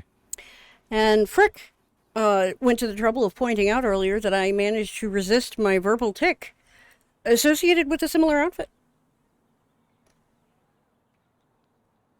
Go on. Owie, from you and me and her, a love story. Dons a Blood Raider! What's up, buddy? Welcome. Dons a Nekomimi onesie during the visual novel, and I was curious if that had any part in this. It is actually a coincidence. Really? Aoi is best girl. I mean, that's just a fact. And I am aware that is how you of feel. every game, so. But no, actually, that's purely coincidence. It's a nice coincidence, though. Right. That's phenomenal. That's absolutely phenomenal. Come on, computer, unblur it. Yes, Libertina's computer, unblur it, unblur it. All right, guys, so we are going to continue. Ever-changing rains, blah, blah, blah, blah, blah. Monica laughed, I come to mind. Yep. I'm so glad I saved that clip, because he got rid of the whole playthrough, and I was so sad. Hope you do good, Blood Raider. I had to teach it who's boss, that's right. So with that, we resume. I was the cat. Picks back up now. Anyway, back to the point. She is a mess. An oh so very hot mess. But still a mess. I did that with my fiance yesterday. As a matter of fact, fun times. So far, she'd narrowly avoided being hit by a car twice, slipped off a curb, and barely avoided falling on her face in the middle of the road once. Ran into, not one, but 2 different streetlight poles, and had her wallet stolen by a pickpocket. I wonder who that is. All that has happened just today. Oh, really? Oh, so okay. I got her wallet back. From the pickpocket, I mean. She didn't even recognize me when I bumped into her and slipped it back into her bag. Rather glad I practiced that for as long as I did when I first started following her. Oh, Lord. In other words, she was drunk. I mean, look. Again, could be coincidence, could be a yandere thing, because boy, do we have a tendency to get locked in our own brains. But, I'm a klutz. I am a walking accident. Like, oh, man. Like, I end up with bruises that I don't even know where they came from, because I get minutely injured that frequently. It's a curse. It really is. And the thief won't be a problem for anyone else anytime soon. Hot. My thoughts are so easily derailed today. Hashtag relatable. She says that. Right? As I thought about all the accidents she'd had throughout the day, she went into the building up ahead. Oh, fair point, Kara. Fair point. You got me there. That's true. True. Is our love interest a yandere? Tundra's not speaking. Okay. I know what that means, Tundra. I know what that means. It was a nice little diner. Not too busy. Make a cute date spot. Wait. She's so oblivious. What if? With no second thoughts, I walked into the diner. No second thoughts is kind of this character's I see that. theme. I see that. She makes decisions and follows through, and I admire that. Think twice. I don't even think once. Right? So relatable. There she sat, 3 booths away from me, facing in the opposite direction of the door. She had her phone in her hand, and I could see over her shoulder that she was perusing the menu. God, it's just so... To me, everything she's doing is wholesome and adorable. I am aware that that is not a common perception of someone engaging in these acts.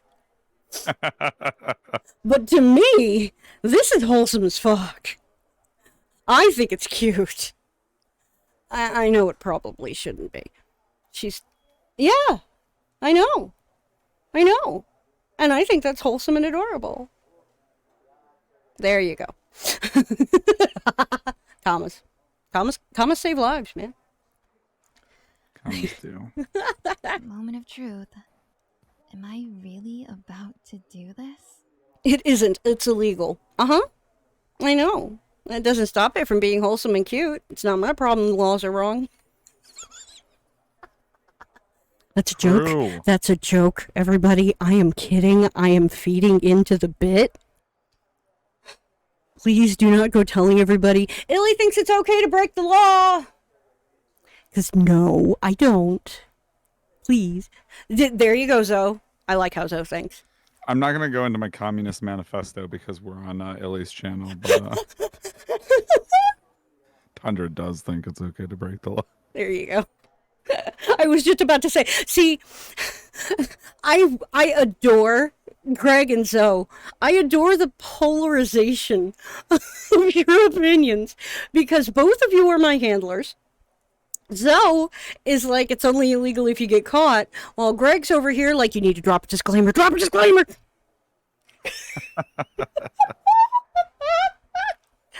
Love bits. Where can I get some? What?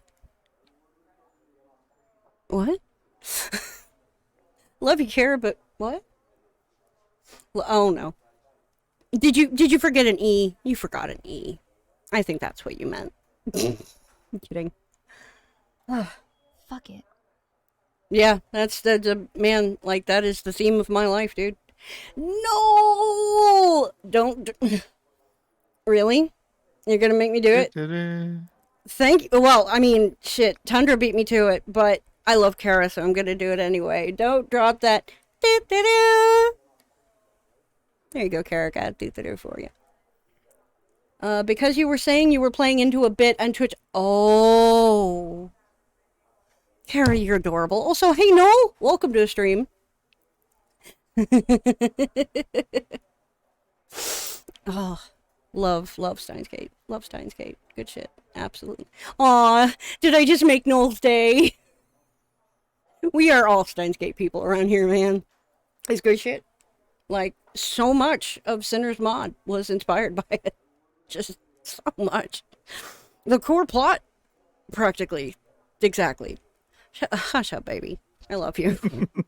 Stop it. I walked down the aisle of tables until I reached hers, then sat down right across the table. Hated having to follow that idiot around in Steins Gate. Actually off to bed, but wanted to say, hey, chat, I hope everything is well. Everything's great, Noel. Glad you could pop in. Sleep well. The whole Okarin thing is because Oka is close to Okarin, and Okarin means, well, oh, yeah. So Mary is saying, welcome back. Nice. I like that. I like that. Yeah, what mods indeed. Kara's on you today, Sinner. Damn. Cute. In front of me was a QR code that I quickly scanned with my phone. And the web page read, "This diner is currently running an experimental format. Order your food through this menu, and it will be delivered to you when it's completed. You will not have to interact with anyone while you are here, unless you choose to." Man, that COVID life got everybody, man. Fucking.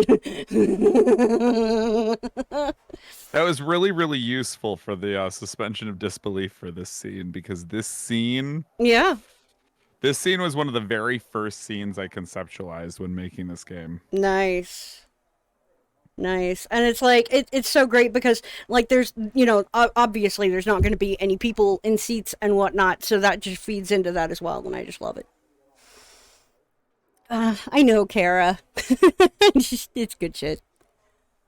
The best jokes that you like to tell are the ones that are also self-deprecating, and we love you for it. I perused the menu with her across from me.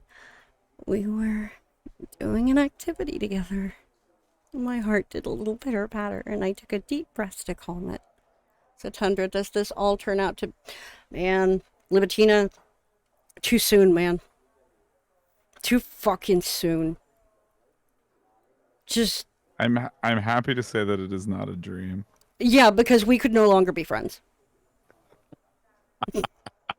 True. And that's not even a joke. Literally, if I ever see you do a visual novel where you do that bullshit, we can no longer be friends. Like, I do, Kara. I still have the recording of when I streamed it. That was a little different, though, Kara. Like, your handling of that trope was... It wasn't... There was a level of nuance to it that is not commonly found when that trope occurs. If I ever do a "it was all a dream" thing, it's going to be like the episode where Finn goes to Pillowland. There you go. Exactly. Like, it's something that it's like, we already know. Also, that was a great episode. I literally almost cried towards the end. Like, That episode broke me. did it? Like, I almost cried. Like, it made me very sad. Like, it fucked with my head on so many levels, but it was a really great episode for the grown-ups. You know what I mean? The one Because thing I liked about it is that, like, it was depressing as hell. It But then was. I was watching it with a friend, and we got to the very end of the episode, and we were just sitting there in solemn silence, like Finn does at the end of the episode. Yep. And then my friend turns to me and goes, "Finn fucked his pillow." thank you, Tundra's friend, for saving that. Good God, because no, that episode was depressing as all get out. Like, just the sheer concept of living an entire life like that, just, oh, it's horrible. But there aren't many Adventure Time episodes that I have seen that I can remember with accuracy. That one is definitely one of them. My personal favorite, and we will continue, guys, I promise. Derailing happens, y'all know me. My personal favorite episode, though, is the one that's done, it's the recording from Finn's dad. Okay. Where it's like a video game, basically. It's like a dungeon crawler video game. Mm-hmm. And he gets the recording from his dad, but every time he listens to the recording, Jake can't listen because his dad says that he can't listen to it. Yeah. The best part of the entire thing is with the entrance under the dumb-looking rock, and the rock sitting there like,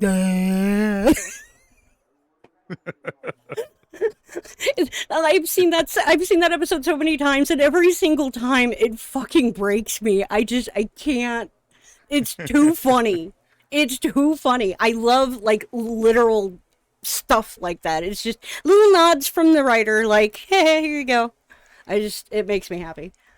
Sorry, guys. My heart did a little pitter patter. I took a deep breath to calm it. After looking over the menu, they offered the usual diner fare and put in an order for the traditional set, milkshake and fries. Good shit. Let's go. I submitted the order, then sat back with a breath to take in my surroundings. It was it was a moderately busy diner. Oh, really, Tundra? Really? You sure? It was a moderately busy diner, with the usual checkered floor, chrome ceiling fans, and the chrome and red bar stools. The red booths we sat in glittered under the diffused incandescent lighting. Oh, I think this is one of my favorite text boxes. I love the way you describe that. And incandescent is such a great word. It is. My eyes made their way back to her. That's most VNs. A place is busy, but you can only see who is important. I mean, yeah, but look, I have trouble with suspension of disbelief, okay? Yeah, fuck NPCs. Right? I'd never been so close to her. It was What about the time you literally thrust flowers into her fucking hand? Stop it. What about the time you bumped into her the day you met? Stop it. Okay.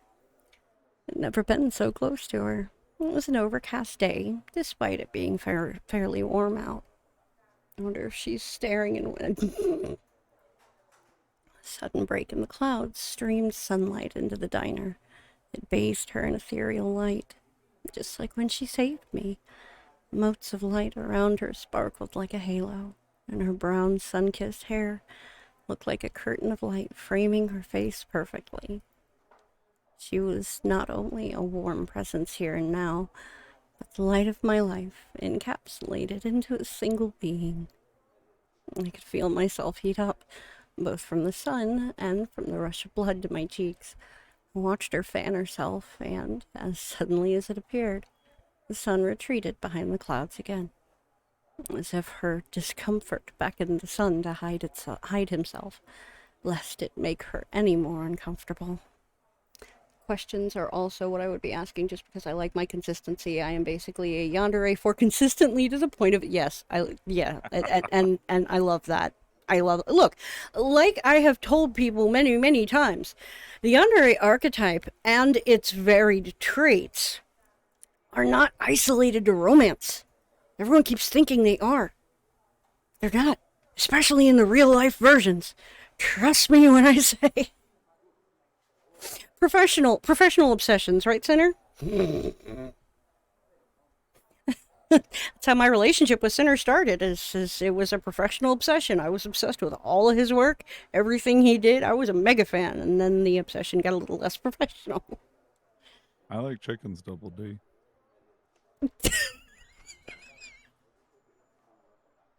Love it.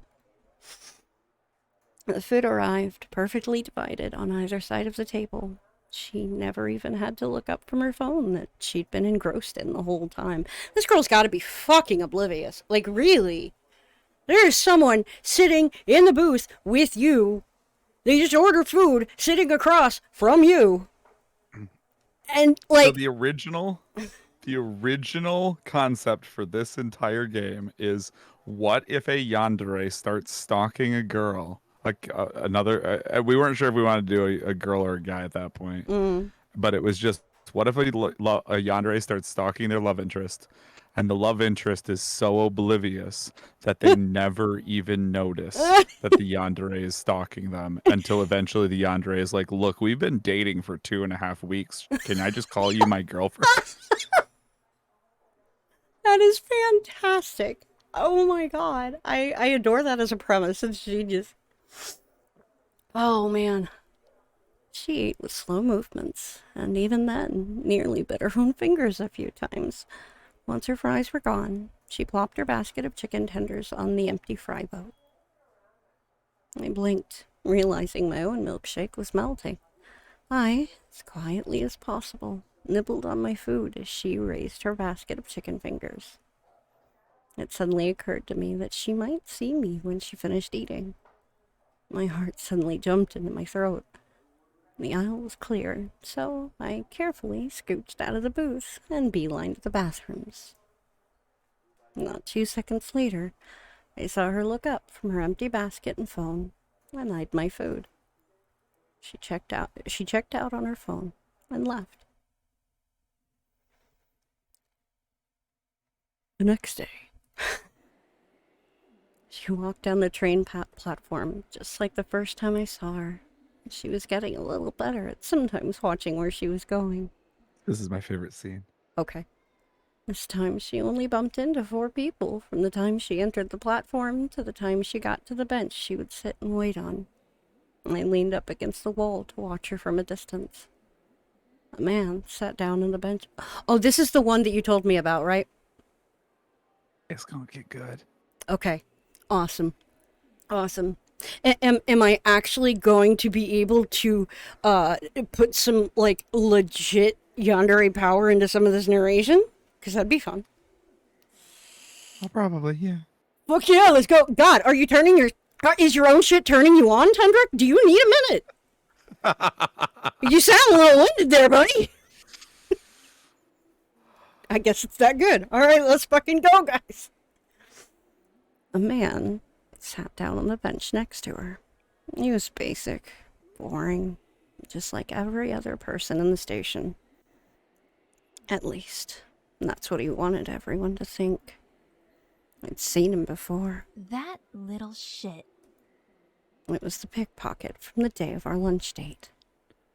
I pushed myself off the wall and stalked over to the bench.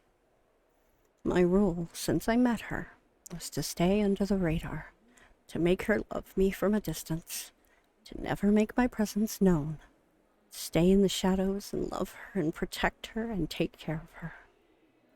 I was about to break my rule.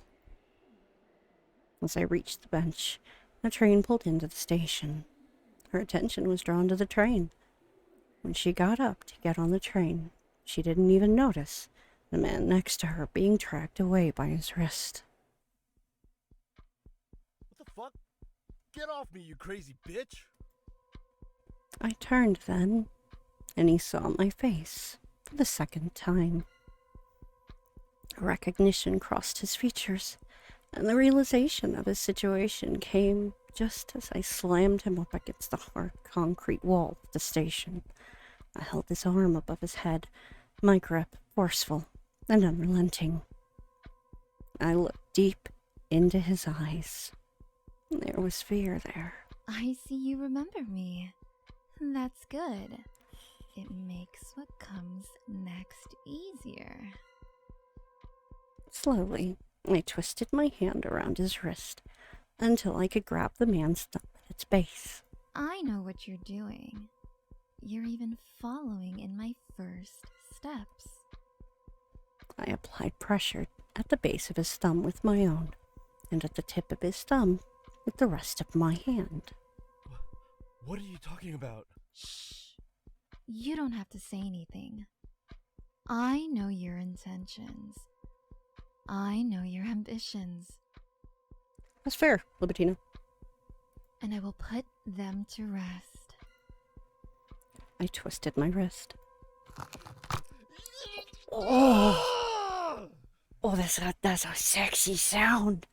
Angela does such a good job. Oh. He cried out in pain, his eyes full of fear. I don't know whether his thumb broke or was simply dislocated. I didn't particularly care. I wanted him to associate her with me, and to associate me with this feeling right here. This suffering. It wasn't enough. I took his next finger in my hand, thumb at the base, and the rest of my fingers at its side. This one wouldn't dislocate. She is mine. Please, no. Woo! Woo, it's good. He sank to the ground. I let him fall, but not before I took the third finger on the same hand into mine. The scent of urine wafted up from where he sat on the ground. I loomed over him, took hold of his chin with my free hand. I turned his head up to meet my eyes. There was no pity or mercy to be found in my gaze. Only conviction. If I see you again... You won't. Uh-oh, what happened there? Whoopsie daisy. Shut up. Another word, another finger. Do you understand? Libitina. He nodded frantically. If I see you again, your fingers will be the least of the things I break. I have a knife just like that. Nice. It's a very sexy knife. It is a very sexy knife. It is a very sexy knife. Very nice. Now get out of my sight. I turned away and returned to the platform to begin the process of figuring out where she had gone. I wanted to walk her home. Wow. That was nicely done, sir. That was a good scene. I liked that scene. That's just fucking. That shit's fucking hot. Yeah, hey, Libitina, you do too? Nice. That's cool. Yeah, I mean, it's a really nice style, like, type blade, like, just with a real simple single blade design, and having the little clip on it, but, like, it's still got a sturdy base. Just good shit. Good fucking shit. So I mean, once you're done having your moments, sir, I would love to hear if there's anything you would like to share with us about the scene, about making it, about writing it. I mean, I just wrote because I just sat down and started writing, and I was like, okay, how would I hurt somebody? I love it. And then, um, the funniest part is, so those screams that were in there, Yeah. those screams were actually recorded last night. We were going through and we were doing that scene, and we realized first thing was that scene originally had no music. It was silent. And we were playing through it and we were like, this is really quiet. Like there's no music here, there's no sound effects in the background. Yeah. And the silence could be good, but I feel like we could do better with like some dark music. And then I was like, hold on a second. I opened up Yearning for Springs asset folder. Recycle them bitches. Let's go. and grabbed a music track out of that from the panic scenes. I was like threw it in the thing real quick and replayed, and I was like, okay, Chase, what do you think now? And Chase is listening and she's like, this is pretty good. And then the started playing and Chase was like, oh my god, how did you find this so fucking fast?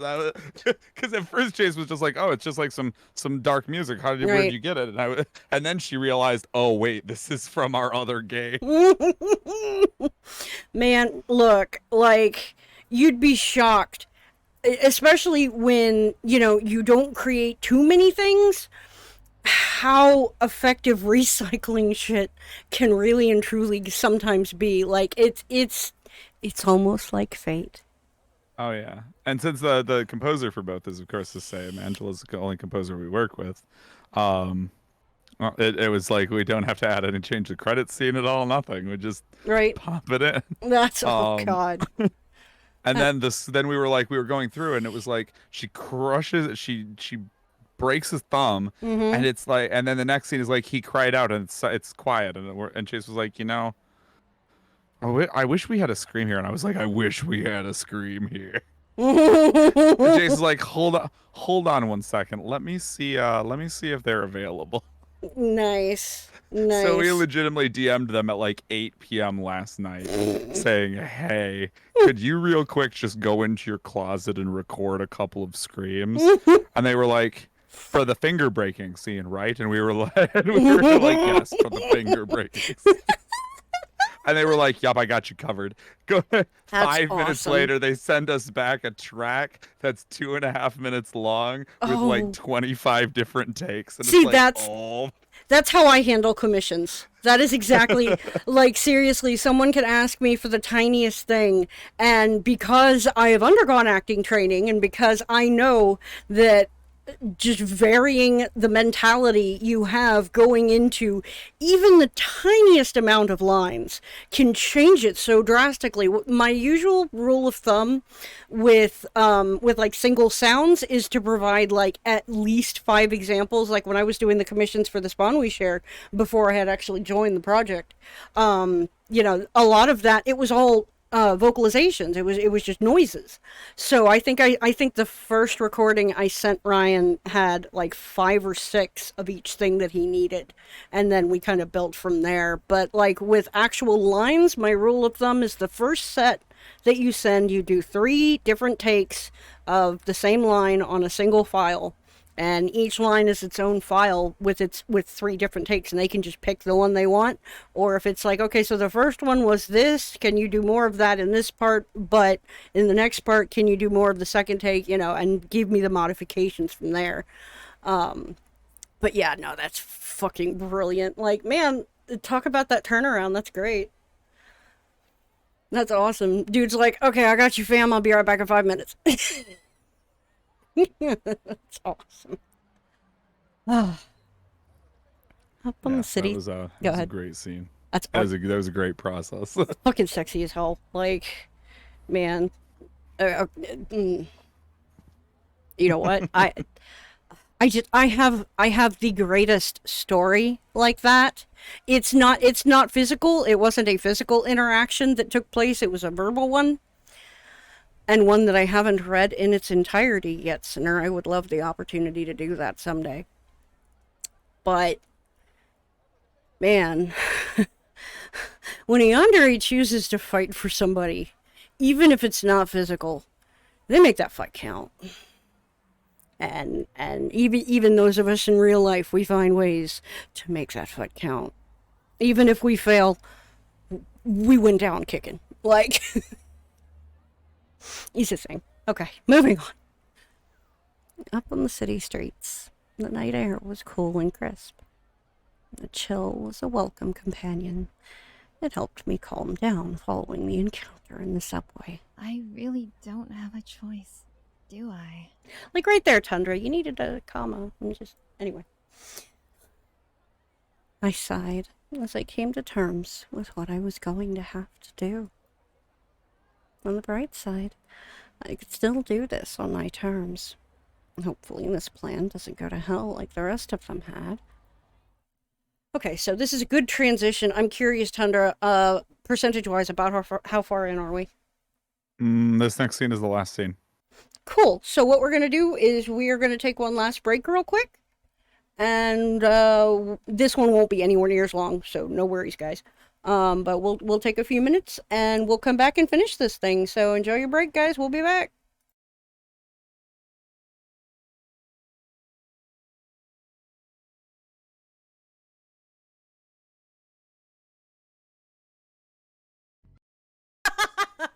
What did MC do to pass the time? Well, I mean, as long as the body was warm. What? Whoa, whoa, whoa, no, you stop. Stop right, I hate, stay away from that. I Bad, hate, Ellie, bad. I hate that I thought the same thing. I thought the same thing. You stay away from that. Mum would always say I was the lady killer. Carvin's like based. No, that's disgusting. Well, that's why Natsuki comes in and vomits, right? No, she's like, hey, what? Oh, this is huge. This is one of my first criticisms, so I hope you're ready, Sinner. I'm ready. Antidepressants don't work like that. Yeah, well, where I had a friend who was taking antidepressants, and she told me it took her about 6 weeks to start feeling the. About right. Yeah. So why did it just help? My best answer is because plot. Which isn't a very good answer.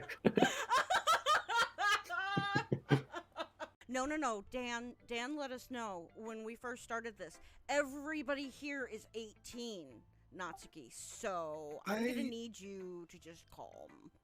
Natsuki, No, you don't understand. The same birthday. I think what he meant was you don't understand. Natsuki is just one day, like that. Like all of them are like 3 or 4 days after their birthday. Natsuki's like 3 days after her birthday. She's like 1 day behind the rest of them. It's fine. Well, in the No birth counts. war, you know she's 23. She's actually a 6,000-year-old spirit. Right. Yeah. Oh my God, Sinner, no! Oh no! Oh, No. no! No. Oh no!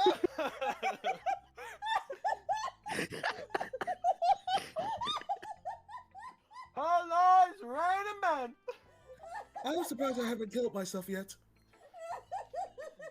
Business filing a missing persons report isn't unreasonable at this point, given that Ayumi presumably hasn't shown up anywhere else. You're not wrong. Is there anything wrong? Izumi turns her head and scoffs. Nothing wrong with you, maybe. Yes, everything is fine. I'm sorry to have you worried.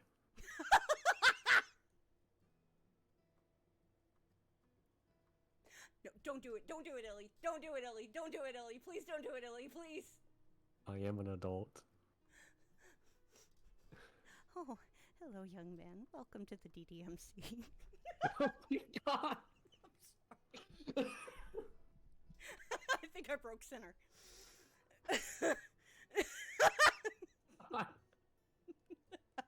I'm sorry.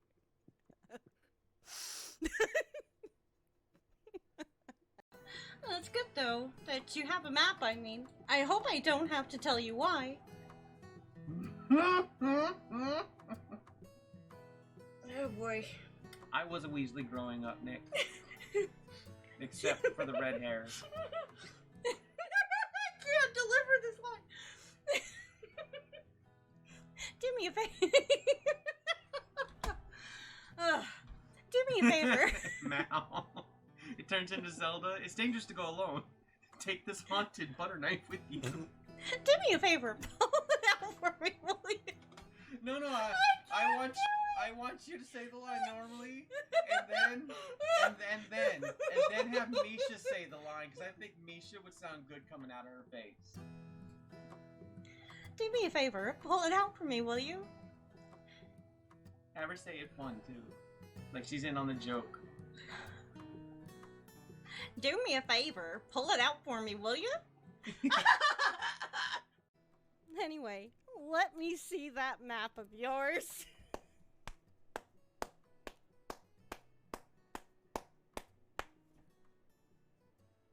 Well played. Well played, sir. I see what you did there. Well played. I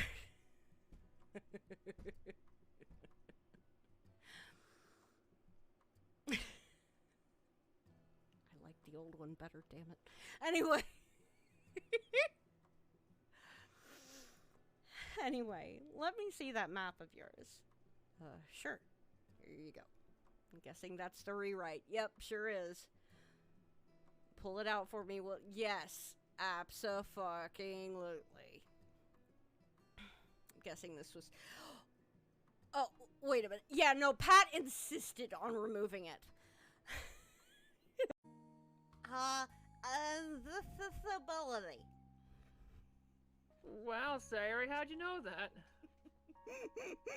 Her saying invisibility is so adorable. It's such a big word.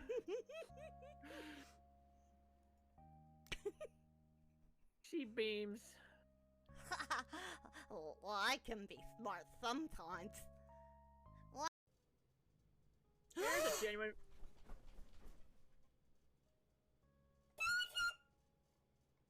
Clip that! Clip that! She's so precious! Oh my god! There's Kiori's...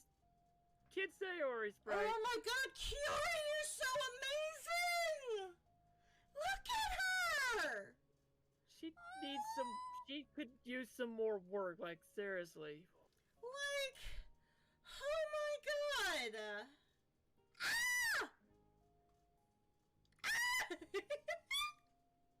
Oh my gosh! As a... No, Oh my god, Rob! Rob's on a roll today. Welcome to another Illy birthday stream. Let me go grab the guest of honor. Bun Bun, are you with us? Bun Bun. Hey guys, what is up? Zero here. You fucking did it! I can't believe you fucking did it! I was kind of wondering if you would, and I'm like, man, if he fucking does it, dude, I'm gonna die. Love you, Bun Bun. Bun Bun was a good boy for that day. There you go. Don't do that, because you would have missed her. Alright, I'm gonna grab me a Tundra. Here we go. I hope Bun Bun didn't turn the volume down, because I slipped that Lilo reference in there just for him. And he'd be real disappointed if you missed a chance to hear her again. I'm such a troll. What am I doing? Fuck me. There we go. Okay. Yes. Alright, guys. I am definitely ready to finish this, and I know y'all are too. I have... there's going to be something about her. I can't necessarily speculate on what that something is, but there's going to be something about her that either suddenly makes her one hell of a lot less appealing, or, I mean, that's fair. Or, I don't know, that just, Tundra, your skill, if I learned anything, if I learned anything from your last visual novel, your particular skill is twists. You're very good at them. I loved the one you had in the last one. Such a twist. Yes. God, I can't believe that man is still making movies. Come on, buddy, figure it out. Nobody cares. Anyway, I didn't say that. What? No.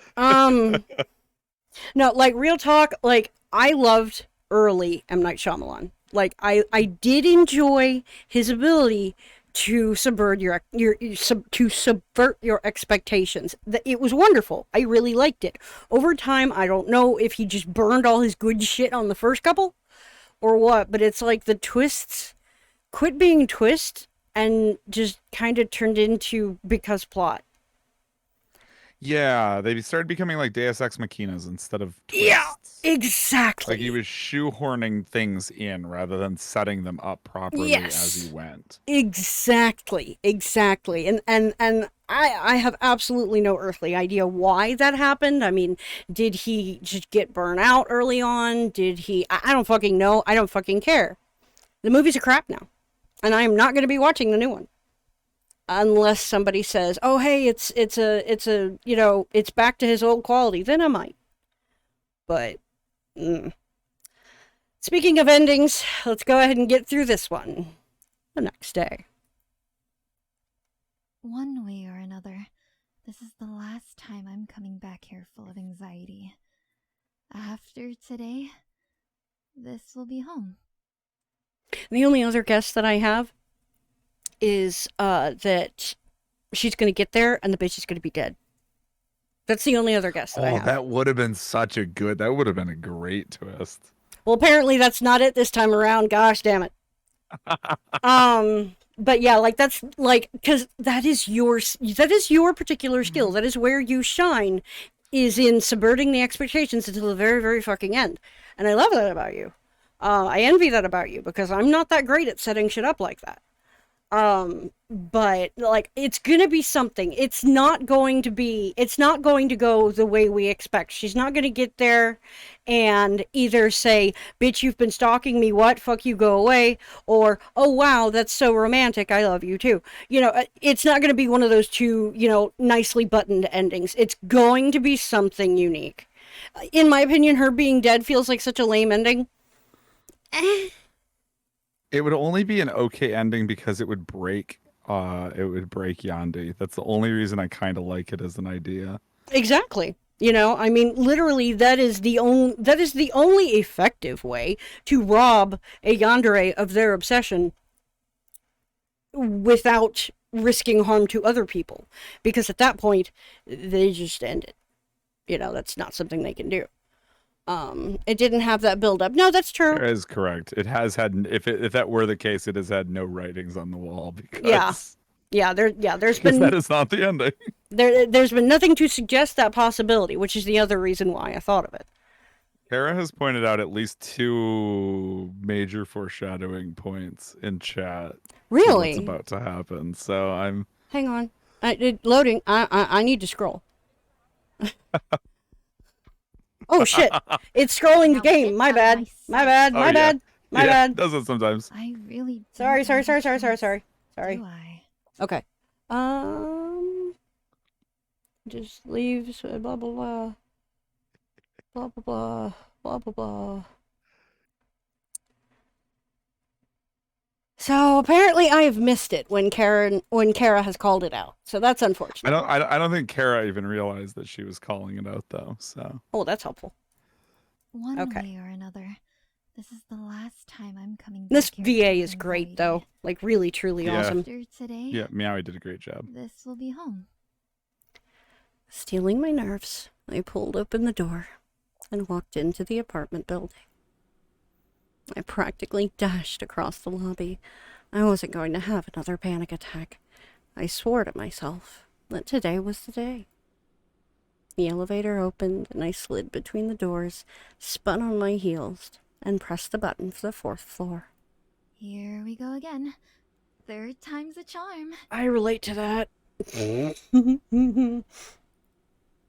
The double doors closed and the elevator began its ascent.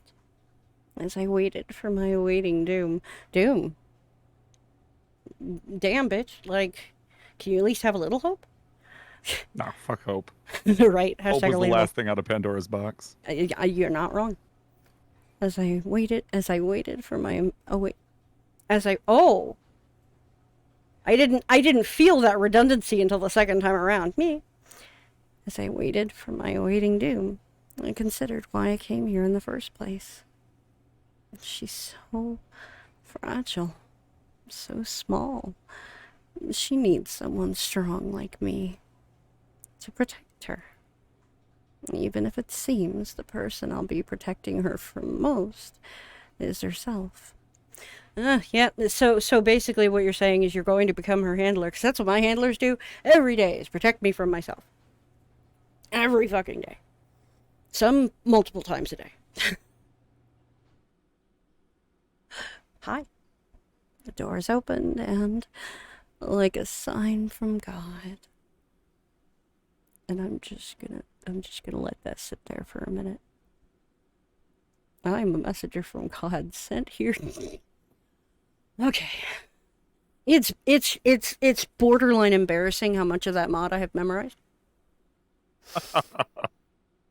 When I didn't write it, I wasn't on the dev team for it. I had absolutely no part in its creation, and bruh, I got so much of that. Especially once Sam enters the picture, I have so much of this thing memorized. It's shameful. I mean, I love you, Senator.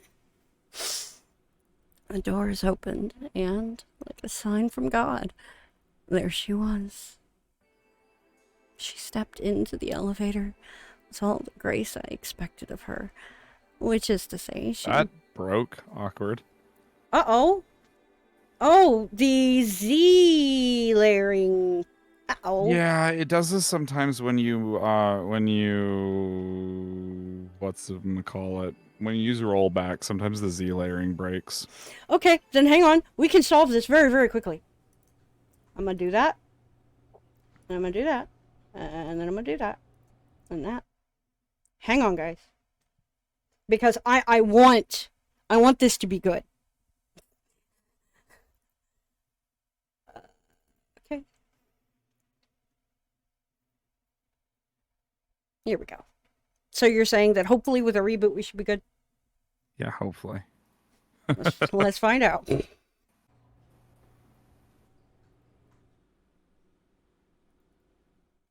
Cool. There it goes. Much better.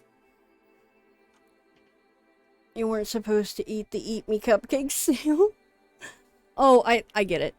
A quick little theory. The one who is the cat was not the protag, but the love interest.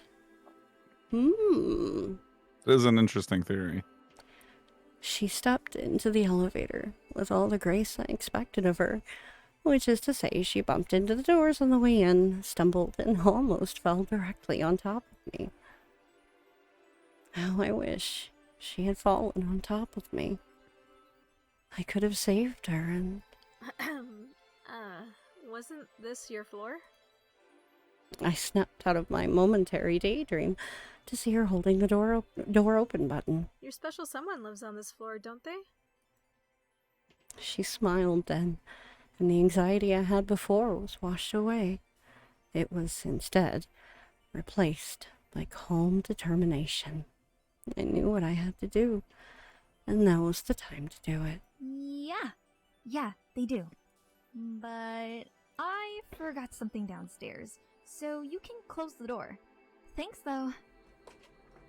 She allowed the door to close and took a step away from the panel next to me. As soon as the elevator descended, I took a step forward. I had been on it enough times, and I knew how long it took for it to go between floors. When it was between the 2nd and 3rd floors, I pressed the emergency stop button. And I turned back towards her. I'm sorry it had to be this way. You were supposed to be in your apartment when I got upstairs. That was going to be another guess, is that she's not dead when you get there, but eventually she gets dead. I'm sorry? What do you mean?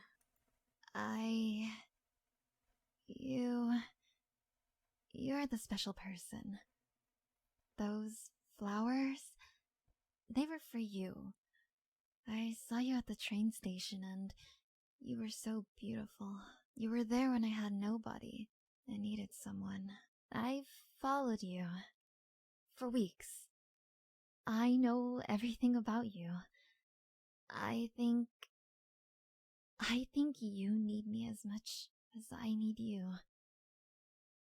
Her face seemed apprehensive at first, like this wasn't the first time she'd heard all this. So, I know it's weird because you just met me, but you'll be my girlfriend, right? I promise I'll take care of you.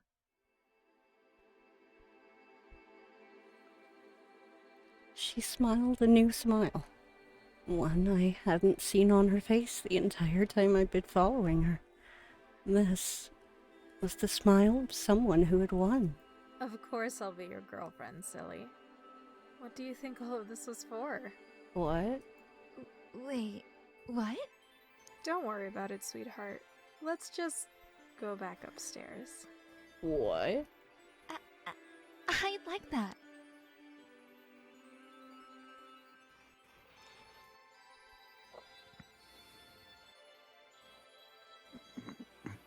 I'm looking at chat and looking at this. I'm very confused and I'm hoping it gets better. With that, she stepped forward, took my hand, and pulled me closer to her. With her other hand, she pressed the button to take us back to the 4th floor. I turned my head to watch her hand as she did. When I turned my head back to face her, I was met with her lips on mine. I didn't know how to react. None of my plans had prepared me for this. Never thought I'd get this far, let alone that she'd be so aggressively intimate. My heart pounded in my ears, and my breath caught in my throat. I liked it. I kissed her back. Finally, after so many weeks of torturing myself and following her, finally, everything was right with the world. Finally, she was mine, and I was hers.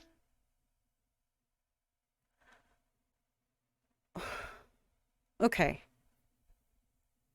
So, okay. It all started with her saving the project at the train. She was already It being... had been too easy. A tip here, and she's broken-hearted. A bribe there, No and her way. job becomes a living hell. No. No. Oh. The suicide attempt was a scare, but I took care of that myself.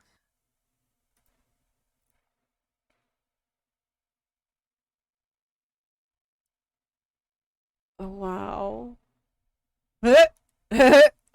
Then, cashing in a favor from a friend, and we get an easy test just to see how far her love goes. I still feel a little guilty that she broke 2 of his fingers, but he forgave me.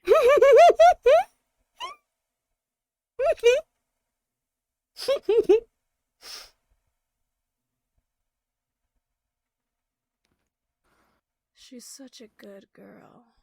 She'd do anything for me. She loves me. And I love her. Cat and mouse, I get it. My little mouse. I get it. Wow. The second I realized she'd be waiting at the elevator, it all clicked for me. Wow, Tundra. That was fantastic. God, I love your games so much. Like, Kara, you could protect You could predict like a worldwide cataclysm given the chance. Like you're probably the most intuitive person I have ever fucking met when it comes to works of art. And I love it. I love that about you. The biggest giveaway, in my opinion, to the whole thing, the biggest hint of what's going to happen is how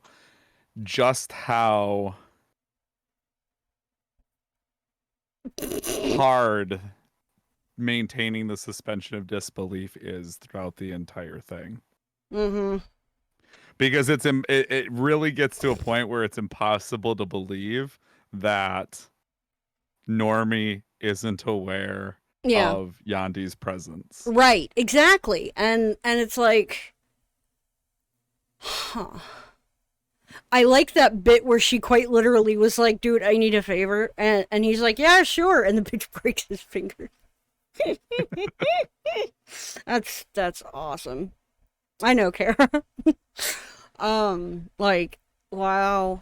That was fantastic. That was absolutely fantastic. Thank you so much for creating this Tundra. This game is amazing. Good I enjoyed shit. making this one. Hell yeah. I enjoyed the story. I see them, Libitina. I also see the adjustment in the title. That's really nice. So yeah, literally game of cat and mouse, and that's fucking great.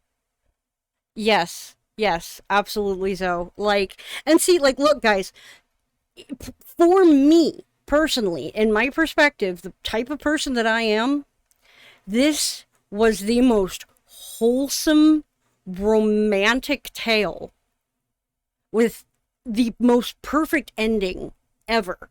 Like, oh God, it's just, there is no love that even remotely compares to Yandere love, both in fiction and in reality. Like, there's nothing like it. It is its own blessing and its own curse in so many ways. And it's beautiful and horrible, and I'm proud to consider myself one, because it's just wonderful. But Tundra, one of my favorite go ahead. things about this game is that at first when I was thinking about it, I was planning out the game and I was like, okay, I want this game to be originally it was the plot of the oblivious love interest and the yandere that is stalking them. And then I was like, okay, this game can become one of two things. If it's from the perspective of the yandere, it's a romance story, albeit perhaps an uncomfortable one. Not for me. If it's from the perspective of the main character, it's boring because the main character is oblivious. Right. Or from the normie, then it's boring because it's the main character is oblivious, so they don't even notice. So we can't do that route unless we do make them start to notice, and then it becomes a horror. And I didn't want to do a horror. Gotcha. It's so yandere horrors are just overdone. Yes. No, absolutely. Like, you know, there isn't enough yandere content out there, period, but there is definitely not enough wholesome yandere stories. And so what happened then is the story evolved that I started scripting out the plot points within an outline, and I got to the end point, and I'm like, okay, I know that I want the yandere to confess here, and I know that I want the love interest to accept that confession. And then I was like, okay, but I want that to feel genuine. I don't want it to feel. I could continue the motif of the main of Normie being oblivious and just not paying attention to anything and just going along with the flow. Right. But it makes her character kind of one-dimensional. It does. Yeah. And so I was like, okay, so what can I do to make it so the character isn't one-dimensional? Why would they accept that love confession? Or once they're like, I've been stalking you. The yanderes have it's one archetype that falls into two very different I absolutely agree. builds. So Yep. there's the yandere like Yandi, who is the overt stalker, the violent, the Mhm. passionate, the over the top. Mhm. And then there is the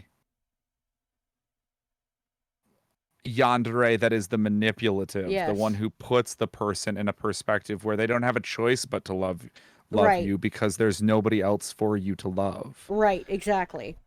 You know, those And are so those I are the thought, ones like, that manipulate okay. and do horrible, unhealthy, disastrous things. Yeah. But we're not all like that, guys. So I was like, how can I? And then I realized that I was like, well, it's for Yandere Jam. Mhm. Would I be doing a good job of making a game for Yandere Jam if I didn't include both of the main types of Yandere? Mm-hmm. And then it just fell into place. I was like, oh, okay. So what if all of the things that led Yandi to want to kill herself and put her Right. in a position of such vulnerability Right. that she fell for Normie in the first place Right. was orchestrated by Normie I to love begin that. with. That's fucking awesome. And it is perfect because, you know, there's a lot of yandere stories out there, right? With the I'm gonna call her Sam because the angel reference is just too goddamn Yeah. perfect. But there's too many yandere tales that, whether or not they're told from the perspective of the yandere, the ones that have the manipulative version, that's really a lot more of what you get to see. You don't actually get to see the ones that are a lot more wholesome, that are a lot more, about, they just want that person, safe in their lives, but they also want what's good for them in the long run. You just don't see enough of it. So, like, so many people demonize and villainize yanderes, and I'm like, you're only dealing with half of the equation. I'm a sucker for wholesome love story. Fuck yeah, girl. And that's exactly what this was. It was beautiful. Now naturally, I already know that you won't, probably, maybe. But in the event that there was a sequel made for this, or in the event the story continued, it would be very intriguing to see just how far the rabbit hole Sam actually is. Just how much of that unhealthy, toxic type of person is she? Was it a mistake for the lead character to pursue her? And it would be an interesting thing to see explored, but I'm glad that you didn't, because this was so very much, I see you, Kara. This was so very much the opportunity to let the other version of the archetype that gets ignored shine. And I love that. I really, genuinely, truly do. Sinner, what am I thinking of that you and I watched, played, saw, encountered, whatever, that for us was just absolute? Oh, Yandere X Yandere. I knew you were going to say that. I knew it was going to come up. Sinner and I loved it because it's such a wholesome love story. Like, they are both the more positive version of the archetype, and just seeing the both of them interact, it's beautiful and wholesome and romantic and sweet, and it's just so wonderful that we were blown away by it, because far too often you see the other version. And believe me, folks, if you've probably encountered someone like this, but in the real world, the bad version of yanderes exists too. I think they're not pretty. I think I've given it some thought as to what I probably wouldn't ever do a sequel, because I don't think there's enough content to actually I'm inclined to agree. make like a real sequel to it. Sure. But I have given some thought as to like how it would play out logically from here. And I think it's because I think the only kind of of person that makes a good and maybe not healthy, but at least functional relationship for the negative manipulative type of yandere is the other kind of yandere. Because they do have that whole, like, they want to be the pawn. Mm-hmm. Yeah, they're perfectly okay with it. Yeah, they want to devote themselves entirely to the person. Yeah. And because of that, it's Yes, okay Libitina. that like the manipulative one wants to make it so that their love interest doesn't have anyone but them, and the other yandere doesn't want anyone but their love interest. Yeah, so I mean, in the long run, how unhealthy would that setup be? You know what I mean? Exactly. It's like it's like people, who are in kink relationships, right? And it is a pure, tried and true, masochist, sadist, dom sub relationship. That sub isn't getting hurt. They're loving what's happening. Like, what's happening to them, for them personally, isn't bad. It's all they ever want. So I agree with you. I absolutely agree with you. When two people with a common deviancy get together, it tends to amplify. It gets worse. Frequently, yes. Columbine is a very sobering example. Absolutely. 100%. God, I remember that. Yeah, so in my experience, the thought process is like you are onto something with the whole BDSM thing, and it's like the core of what makes BDSM functional is consent. Consent is sexy. The manipulative yandere is only dangerous when the things that they want are not consented to, and because the manipulative yandere wants such extensive over-the-top things, almost nobody can actually consent to that and actually like still function as a healthy person. It takes a very special kind of person. Absolutely. It takes a very special kind of person to actually be functional in that environment. Yeah, I can completely agree with that. It's funny, like over time I was just kind of sitting here while I was listening to you talk, thinking about my general relationship experience and how I was when I first started getting into relationships and how I am now. And it's interesting looking back in hindsight how much I will absolutely 100% hands down admit that up until probably the last year or two, I will very much admit actively to being the other end of that perspective. It wasn't necessarily out of malice. It was out of the desire to have the person I wanted. But, absolutely, I was in situations that, I would manipulate or whatever. Once again, it didn't come from a place of malice. I personally, from the inside looking out, didn't feel like I was manipulating anything. But looking back in hindsight, I very much was. It was just kind of like happening without me. Have I ever been psychoanalyzed? Yes. It's been a while since I've had a proper therapist. I'm currently very recently, I think I'm going to start making those phone calls tomorrow. I've got 2 therapists that I'm looking at, and I'm going to end up choosing one of them. It would be interesting to see the opinion of me that they ultimately come to, that they don't share with me, right? Their assessment of my mind. It would be a very interesting thing to do, but I have been psychoanalyzed. I was just never provided with the results. Because one thing I find, as you could call me a recovering yandere, is rehabilitated, Tundra. You are rehabilitated, just like Sinner. What? No, I'm not rehabilitated. I am currently actively in the process of recovering. I relate to that so much. Well, first thing I have to tell you, just like any addiction or whatever recovery, relapse is a perfectly healthy thing, and if it happens, that's okay. Oh, I'm about to relapse. I mean, I'm sorry. I know that was loud. Whoops. I find one of the hardest parts about it is the manipulation side of things, because that's the kind of yandere I was. Oof.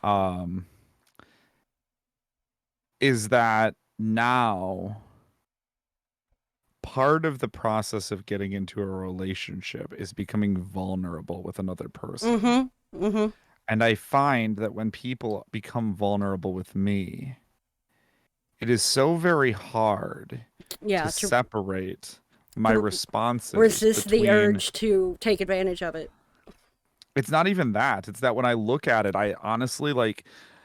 I can look at this thing that I want to say, and I'm looking at the words that I want to say, and I'm thinking to myself, like, on one hand, this is extremely manipulative, and it definitely isolates this person from their support network. But on the other hand, I actually do legitimately believe that the support network is a toxic one and is Yes. actually hurting this person. Yes. And it's very, very hard to separate between whether or not I'm manipulating somebody or whether doing I'm what's just best being for a them. good friend and Mhm. telling them, and hey, you're in a fucked up situation. Yep. You should get out of it. Yep. And hey, as a side note, I am willing to offer you a not fucked up situation. Yeah, what's amusing about that, and I know he's probably sitting there hoping I don't say this out loud. Don't worry, I won't go into too many thorough details. But I think in a lot of ways, even if it was only subconscious, I think that was kind of some of Sinner's motivation when we first got together, because he saw what I was going through and where I was. You know, I would pretty much at rock bottom, like everything was very, very bad. And he swoops in and saves me. And I wonder if sociopathy has a spectrum to it. With the manipulative archetype, absolutely. For example, Lila. Lila is very much a sociopath in a lot of ways. Like, she is incapable of empathizing with pretty much anyone who isn't her obsession. And even then, it's kind of a twisted sense of empathy, because she could just read them that well. Yeah. You know, Lila has the psychological know-how to be able to read a person and know what the person's feeling, know what they're thinking, but she can't relate to it, especially if it's bad. You know, like, for example, someone she likes to use Sayori as a pawn, you know, the dairy archetype, the sweet, innocent, you know, to her, they're just pawns on a chessboard, because they can be used and manipulated to suit certain ends. And she doesn't feel bad if Sayori ends up experiencing ill from her manipulations, because to her, she was a means to an end. She's a pawn. She's not a person. She's a pawn. And that's where Lila's sociopathy functions. This was a fantastic game, Tundra. To Lila, people are tools. Exactly. The only exception to that rule is her obsession. And at that point, that person still isn't a person. They're a prize, a treasure, a trophy to be won. Not a person to be loved and to share things with. It's something she wants that she's going to have, no matter what. But Tundra, you are just absolutely phenomenal.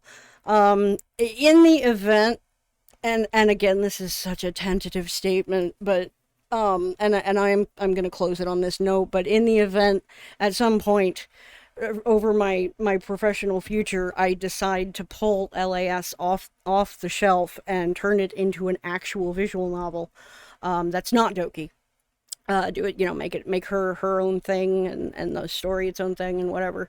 I would love to have you on board for that, because it's always good to have yandere's writing yandere shit. Yeah, let's do it. Hell yeah. All right, guys. Tundra, I am going to let you go. Thank you so much for giving me the opportunity and joining me for this experience. Every project you do is sensational, and I look forward to many DevComs in the future with you. As for the rest of you, don't forget to like, follow, subscribe, and ring those bells. That's all I have for today. Thanks for listening. Now hang tight. We'll get you on to your next stream. Bye-bye, everyone.